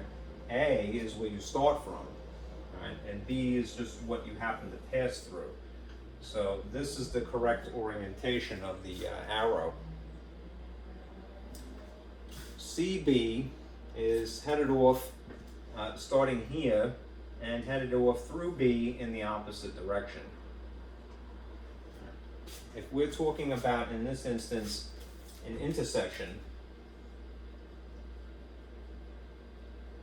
all right, remember we want just the overlap as the answer. In this case, because it's not a union, it's an intersection, right? The outcome here is a line segment. All right, not an angle. Okay. Where are they just overlapping? Right? They're overlapping from that point C because it goes through it and it starts there, and overlaps to this point, which goes through it, but it starts there instead in the other case. So it is line segment AB, AC is the endpoint. Okay. Let me just check something real quick.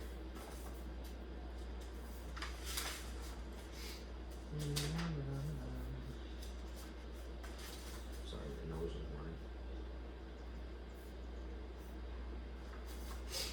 Okay. Alright, so we got that. And a union formed an angle, an intersection formed a line segment. Let's do these two. Same illustration here. Ray, BE, starting at B, going through E, is headed off in this direction. And we're talking about an intersection again. And this is BF. BF is starting here, same place, but headed off in this direction. All right, now, notice something. This is not a union. Right, this is an intersection. So when we're talking about an intersection, what do we want? Just the point of overlap. Where is the only point that these two rays have in common? Right there. All right. So what is the solution to this? The solution to this is just B, point B. which you might put in fancy braces. Right? That's the one thing in common. All right. Lastly, of this type here, we're going to start with an angle. Right? So at vertex B in both cases, the angle DBG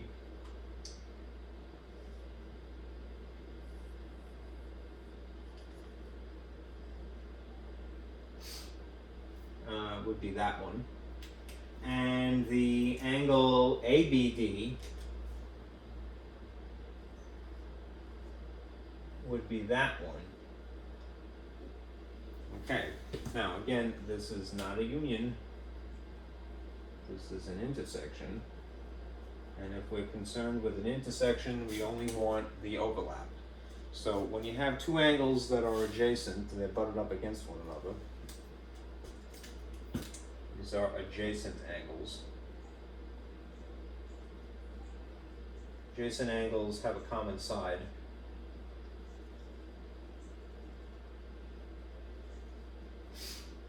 What is that, the one thing that they have in common? Instead of just a point, they have this ray in common. That's the side, essentially, but it's really a ray. So how would you label that? Starts at B, goes through D just to have a second point, and it would be like so. So ray BD is the common side, that is the intersection of these two angles. Okay.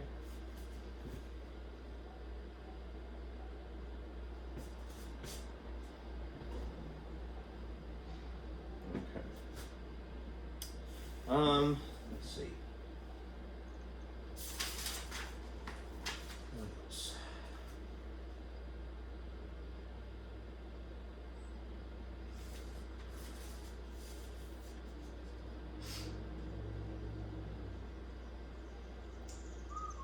All right, let's look at 3, and then we'll get back into a diagram.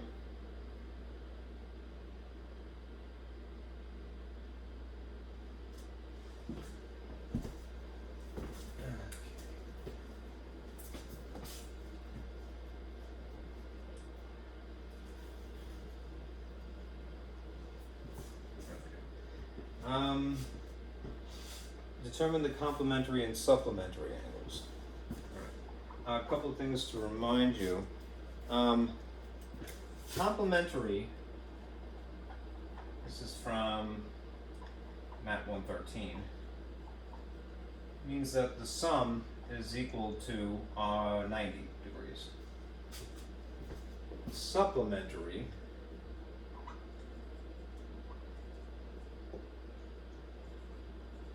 means that the sum is equal to 180 degrees.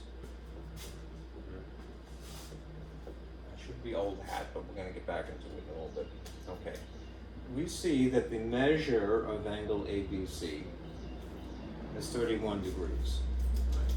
That's from here to here. This says that angle ABC, and, which implies addition here, CBD, which would be the second one here,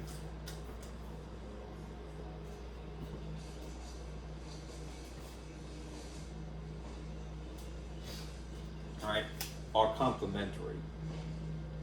Determine the measure of angle CBD. This in question mark here. Well, there is this little box thrown into the corner, so even if you didn't realize that there was, use the word complementary, and that should be spelled with an R. This implies that as well, right? So these adjacent angles would be equal to 90 degrees, right? So how would I rewrite that in a concise way? You could say angle ABC plus, that's usually what and means, angle CBD equal 90 degrees, right?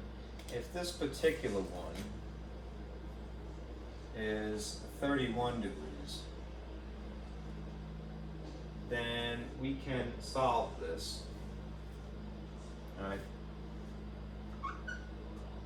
like so, algebraically.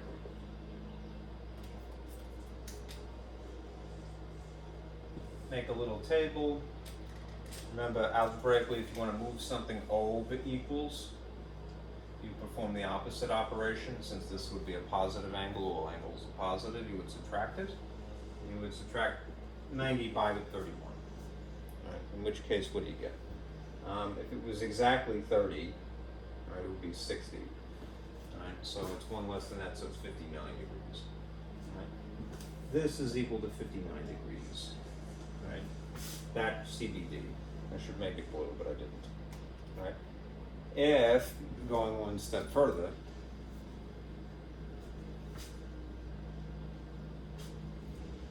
you're talking about two angles that are supplementary.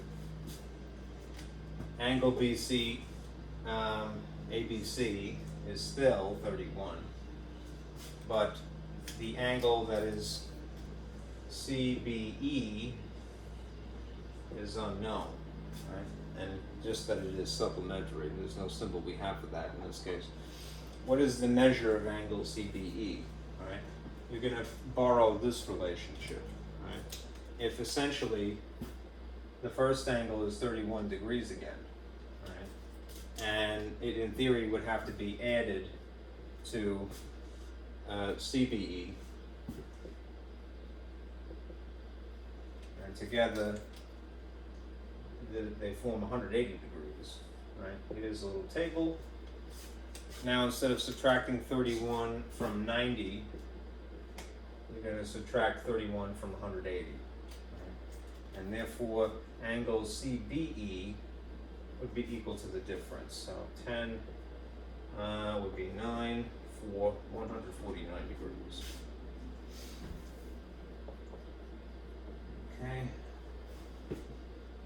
And that's that. Okay.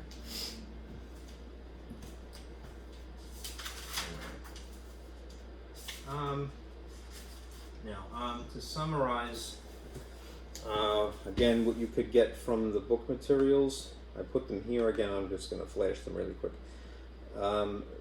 This information about adjacent, complementary, supplementary, and these relationships, alternate interior, alternate exterior, and corresponding. I made this worksheet, all right, to summarize. So let me do that now. Let me back that off just a little bit. Okay. This is the whole thing all at once.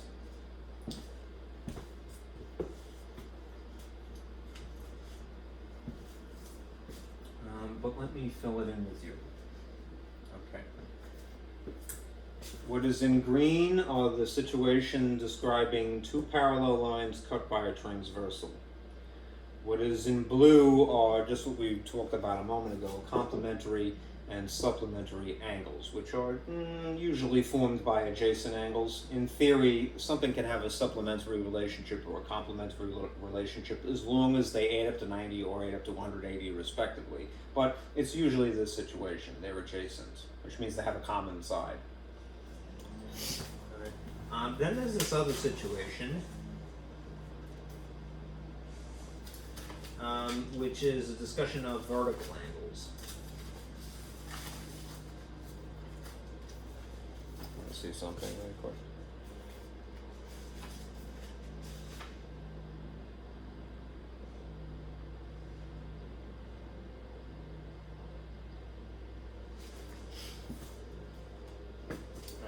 All right. Let me zoom in a little bit here. All right. Is that good? I think that's good.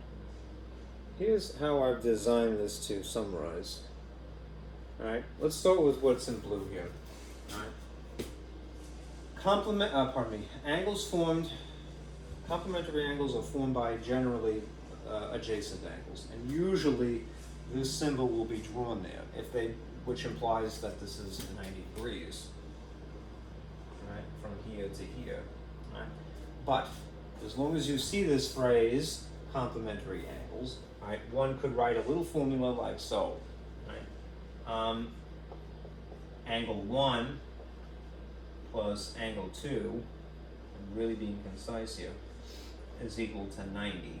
So as long as you have 2 out of 3 parts, you can figure out what the missing part is. Right. Complementary angles over here. All right.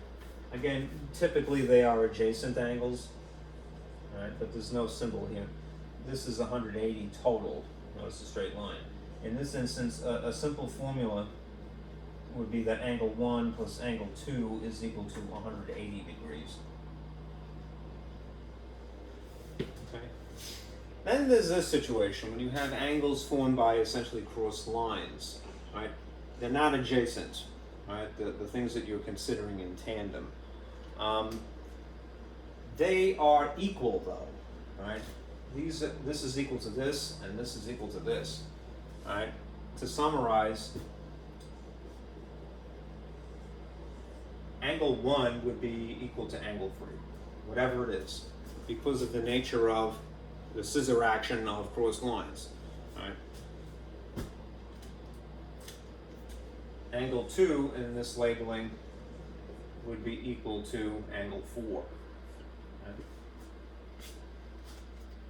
All right, so to summarize again the upper portion of this diagram, again, generally speaking, angles that are adjacent, right, might be complementary or supplementary, in which case you might use this formula or this formula. Angles that are not adjacent, that are formed specifically by crossed lines, have this relationship. These two, which are technically vertical, right, and these two, which are technically not vertical, are collectively referred to as vertical angles. Right? 2 is equal to 4, and 1 would be equal to 3 in the way that this is labeled. Okay? Let's get to the bottom of this now.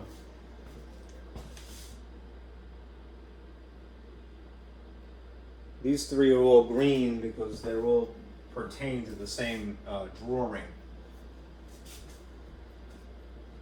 The situation where you don't have crossed lines.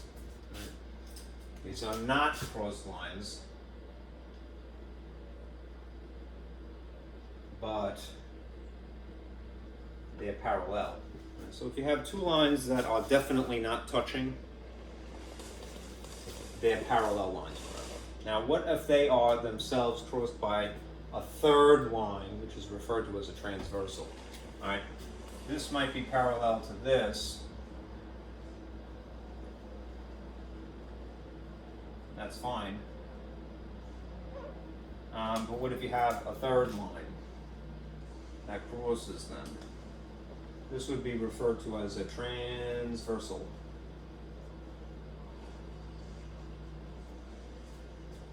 Okay? I left this blank because, again, it's kind of an activity. All right? Think about it this way. If you're considering the angles, and I'll put this in red just because it shows up the easiest. If you're considering angles that are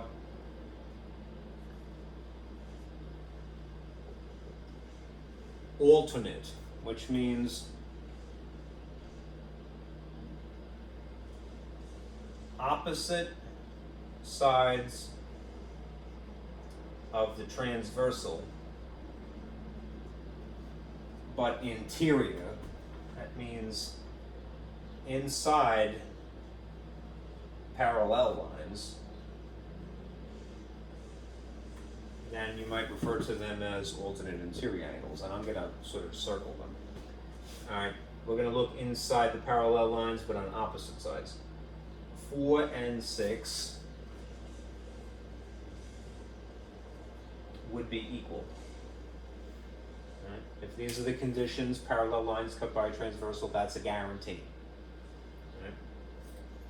All right? There's another pair though, 3 and 5 in this labeling.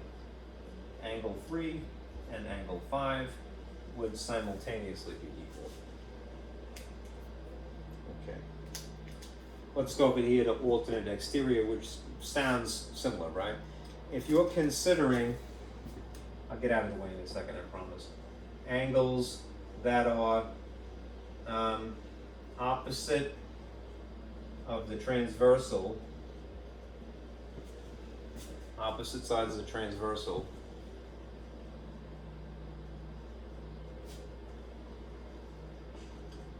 But exterior, which means outside parallel lines. Right. Then you're not looking in here, you're looking outside here on opposite sides. So here and here.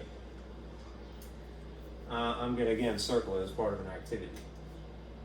This angle is on one side of the transversal outside the parallels, and this is outside the parallels on the opposite side. So what's good to know about these is that their angle relationship, alternate exterior to summarize, produces this result. Angle 1 would be equal to angle 7. And the other pair would be these two. Angle 2 would be equal to angle 8. Okay. There is a third option, corresponding angles. How do you distinguish these from the other two? Well, I'm going to use black in this case. These are angles such that they are on the same side of the transversal, right? But one inside and one outside parallel lines.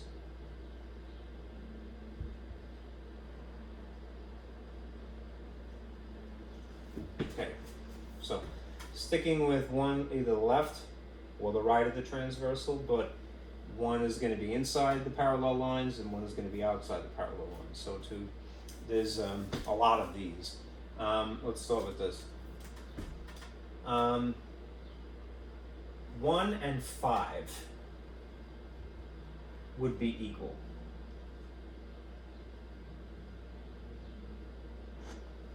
Okay. They're on the same sides of the transversal, but one is in and one is out the parallel line. So they're corresponding is the more concise way of talking about them. Right. Another pair would be of 4 and 8. They're on the same side of the transversal, but one is in and one is out. So angle 4 and angle 8 would be equal.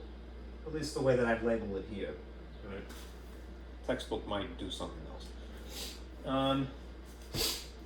Just to add some distinction, we use green. I hope it shows up. All right. If you're looking at the right side of the transversal, we would consider 2 and 6 in tandem. All right. Angle 2, it would be equal to angle 6. So let's see how that looks. I think that's okay. In view of the camera, it looks like it's visible. Angle 2 would be equal to angle 6. One more. This pair, 3 and 7. Angle 3 would be equal to angle 7.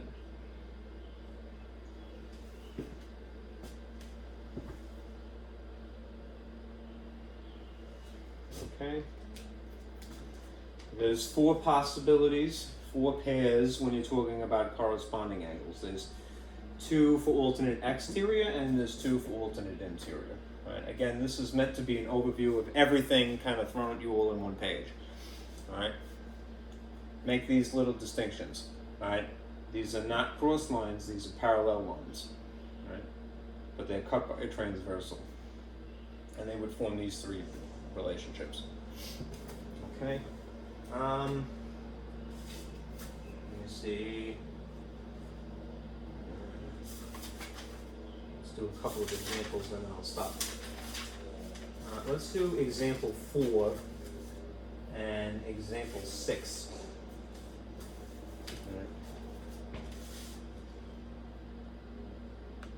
They're kind of involved, yeah.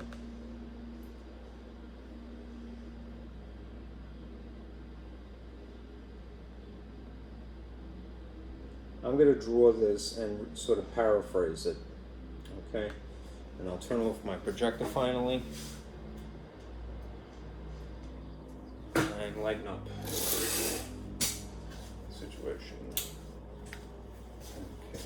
Why does that look so blurry all of a sudden? It didn't used to be like that. I don't know if that's not going to stay. It's probably from the outside light.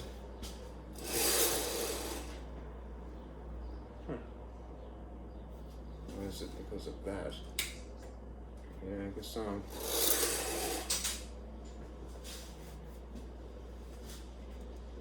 Yep, that's casting a shadow.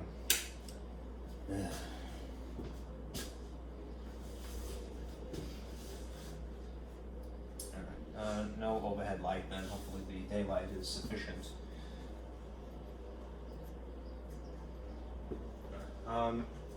Example 4, paraphrased. Okay.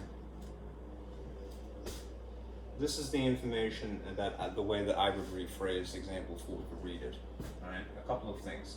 If you have a drawing that looks like this,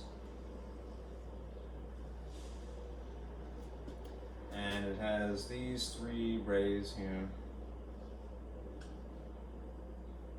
all united at this point.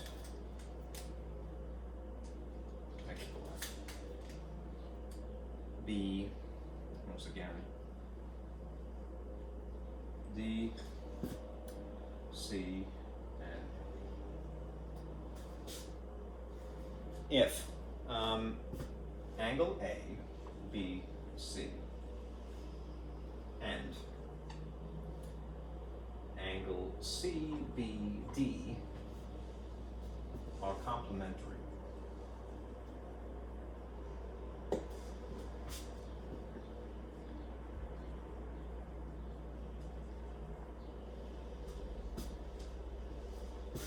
And the measure of angle ABC is 26 degrees less than the measure of angle CBD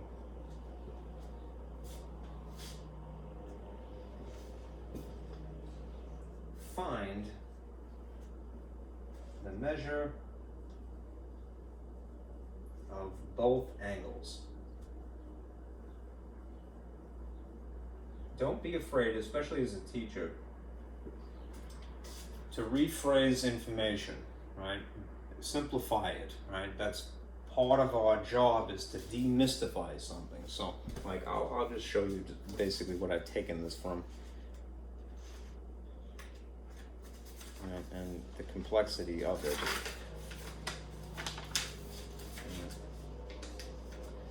This says if angle ABC and CBD are complementary and the measure of angle ABC is 26 degrees less than the measure of angle CBD, determine the measure of each angle. I've taken that information and basically bullet pointed it, right, for lack of a better phrase, right? I've tried to separate it. I would even use different colors if I could, right? For emphasis here, I capitalized if and find, because this is a condition and this is a second condition and this is the actual question here. All right. Remember little tricks from earlier too, maybe from MAT-114. What symbol mathematically can you replace the word is with? All right, equals. All right, so this angle is this condition. When you have a phrase like less than, remember this is counterintuitive, which means you write it backwards. Right? Right, backward. Right? 26 is in front here, right? So intuitively, if less is implying subtraction, you might want to put 26 minus that, but don't do that. It's a comparative phrase in English, less than something. The thing that it's referring to gets written in the front. That's why I say write it backward. This should go here. Alright, and this should go after the minus technically. Why? If you don't do that, you might get a negative, and it's, subtraction is not commutative. So you could get away with it if it was more than, but technically don't do that, all right? When you see comparative phrases in English, less than, more than, remember they're counterintuitive, write them backward. So even though 26 is here, put it in the back. Okay? Now just to highlight this too, angle ABC is this angle, right? In here.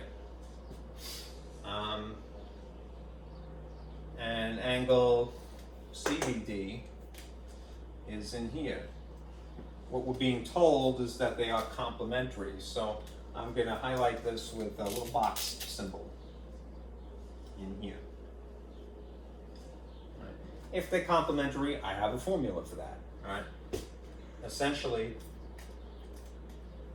angle 1 here, just to use smaller, less labeling here, would be added, in theory, to angle 2 here, and together they would be equal to, as a complementary relationship, 90 degrees. All right. Find the measure of both angles. Right. What we're going to end up doing is I'm going to have to stick with their labeling. So ABC is what I'm calling 2 here. So ABC and CBD is this, right? And what I'm going to do is I'm going to substitute this for what it equates to,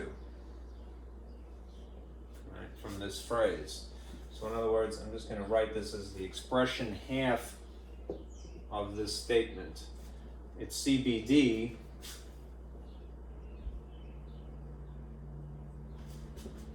minus 26.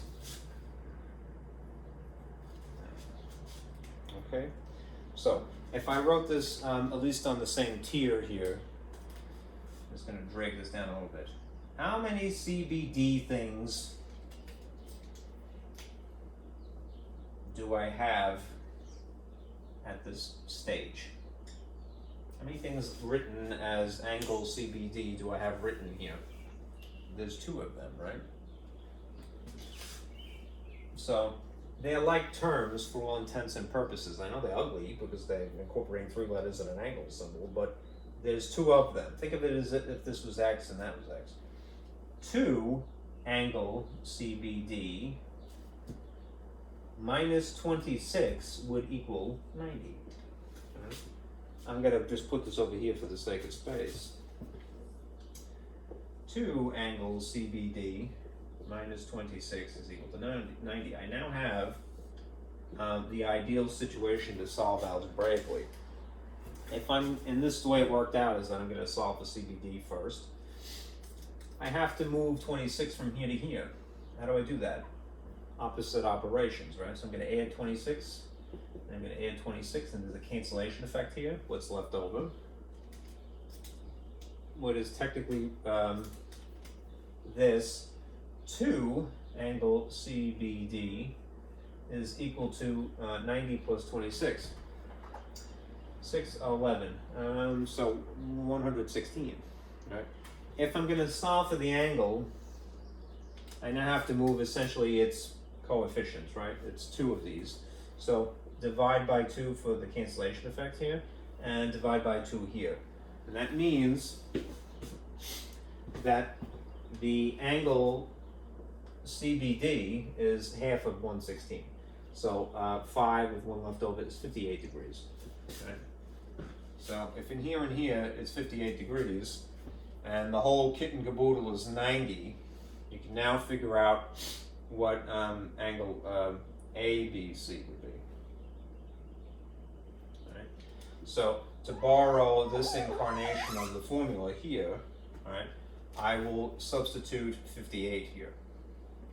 And now I have a smaller formula to work with. Little table. If if I want to solve for angle 2, which is representing ABC here, move 58 from here to here by subtracting it, cancellation effect, 58 from here. Angle 2 is one way of labeling it. Angle ABC is how much? It's the difference of 90 and 58, which would be 2, and that would be 32. 32 degrees. Yeah. So, ABC is 32 degrees. CBD is 58. All right. Just as an exercise, again, especially as a teacher, set the example that you don't have to merely tolerate what's given to you. You might make it better. All right. As long as you are sticking within certain boundaries, which you know a lot, you feel more comfortable to do this with experience, granted. You could translate something into a situation that's a little bit more clear, hopefully. Right? That's the goal. All right, now, let's do example 6.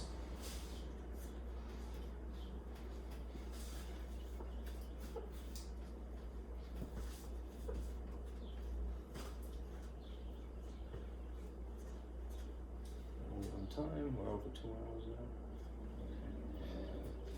now. Example 6 is essentially this, right? You are given a diagram of 2 parallel lines,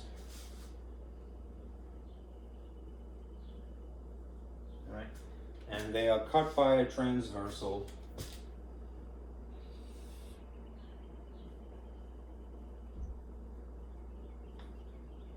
And this is the way that they've chosen to label them. That this is up here, angle 1, 2, 4, 3. They read things from here clockwise.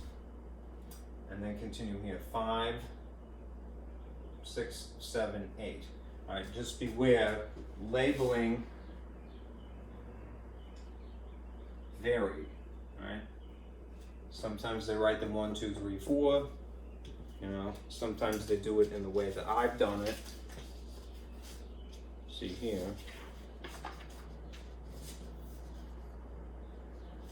No, it's the same thing actually in this case. So cool. All right, I must have done that ahead of time. I was a little worried. All right, good. They might label this, you know, 1, 2, 3, 4. There's lots of different ways. Or 1, 2, 3, 4. Don't get intimidated. Just realize that you have a couple of relationships to rely on. All right, we know about things being vertical, complementary, supplementary. Let's see, alternate interior, alternate exterior, and corresponding. These are some angle relationships.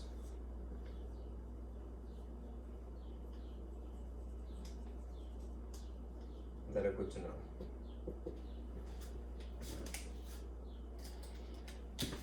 Vertical angles, something equals something. Complementary, something plus something equals 90. Supplementary, something plus something equals 180.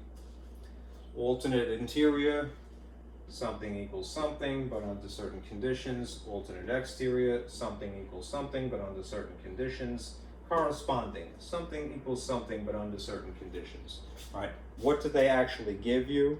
They give you this much information. Given, in this problem, that angle 8 is equal to 52 degrees. All right, and you're asked to find angle 1 through angle 7.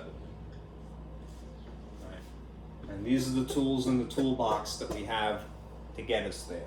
All right, I'm going to fill in a little bit of information that I have, which is that angle 8 is 52, so I'll put a 52 here. All right, just beware. There is, as is often the case in math, more than one way to get these these answers here. Okay, so this is the way that it occurred to me, all right, to do this. Right? It isn't necessarily the most efficient, but I think it's strategic, so I'm going to go about it this way. All right, let's start with 1. All right.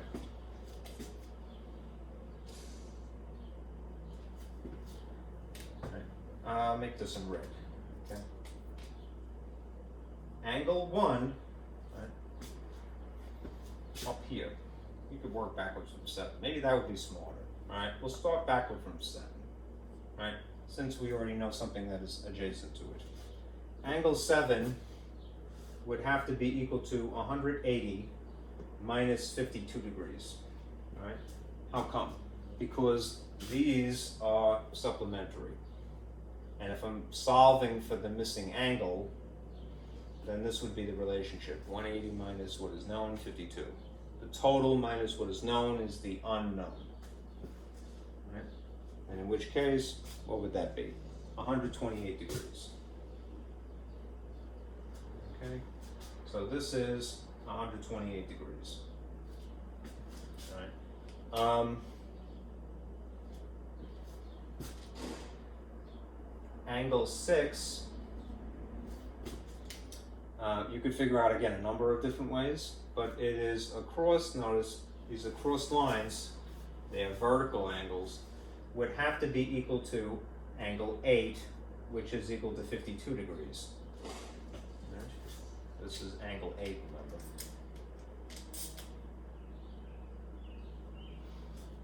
remember. Okay, so angle 7 is 128. Angle 6 is 52, for sure. All right. So this is equal to 52. And you could kind of get away with doing this again here. This other pair of vertical angles. Angle 5 is got to be equal to angle 7. And angle 7 is already 128 via the supplementary relationship. So this is 128 degrees here.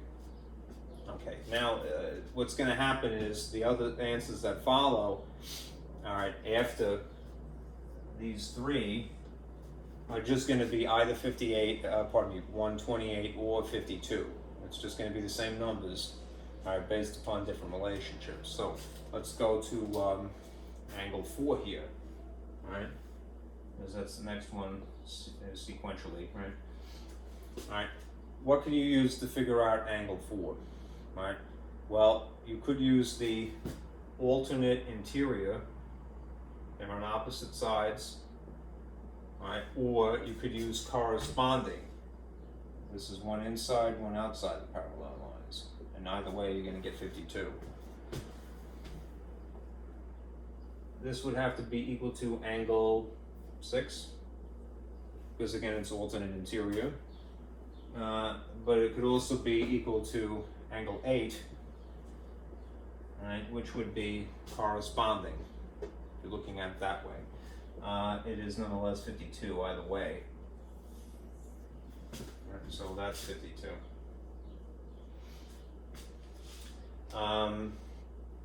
Angle 3. Let's see if green shows up for once. Angle 3. Look at my camera here. Still running good. Angle 3. The same thing. You could look at it as being it's alternate interior with 5, right? In which case it would be 128 that way. Or you could say it's corresponding, one inside, one outside the parallel lines. So angle 7, so that's 128 degrees. Either way, angle 3 is 128.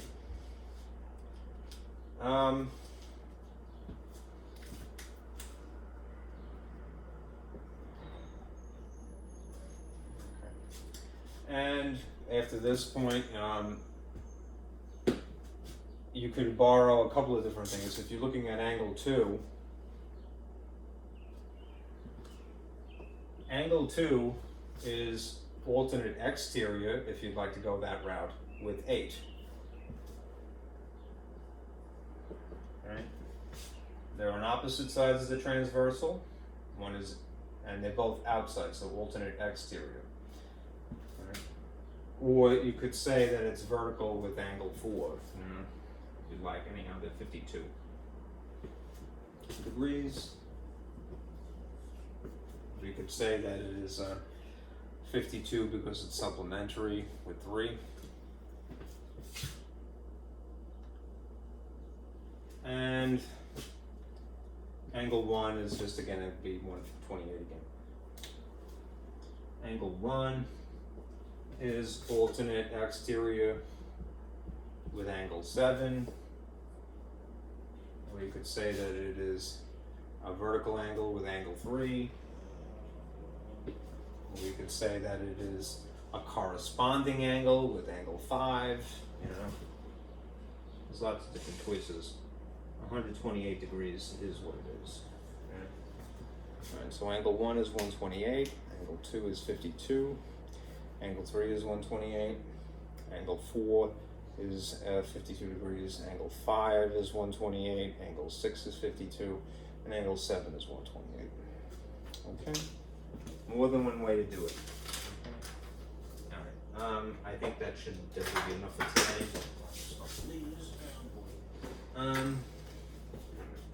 So that's a lot to assimilate. All right, if you're following along for homework, do section 8.1, and there should be a prerequisite as well, I believe. I gotta check that. All right, in my lab, and you're good to go. Okay? All right. Thank you guys for sticking with me this long. 2 hours and a quarter. All right, I'll see you again tomorrow. All right, be careful out there.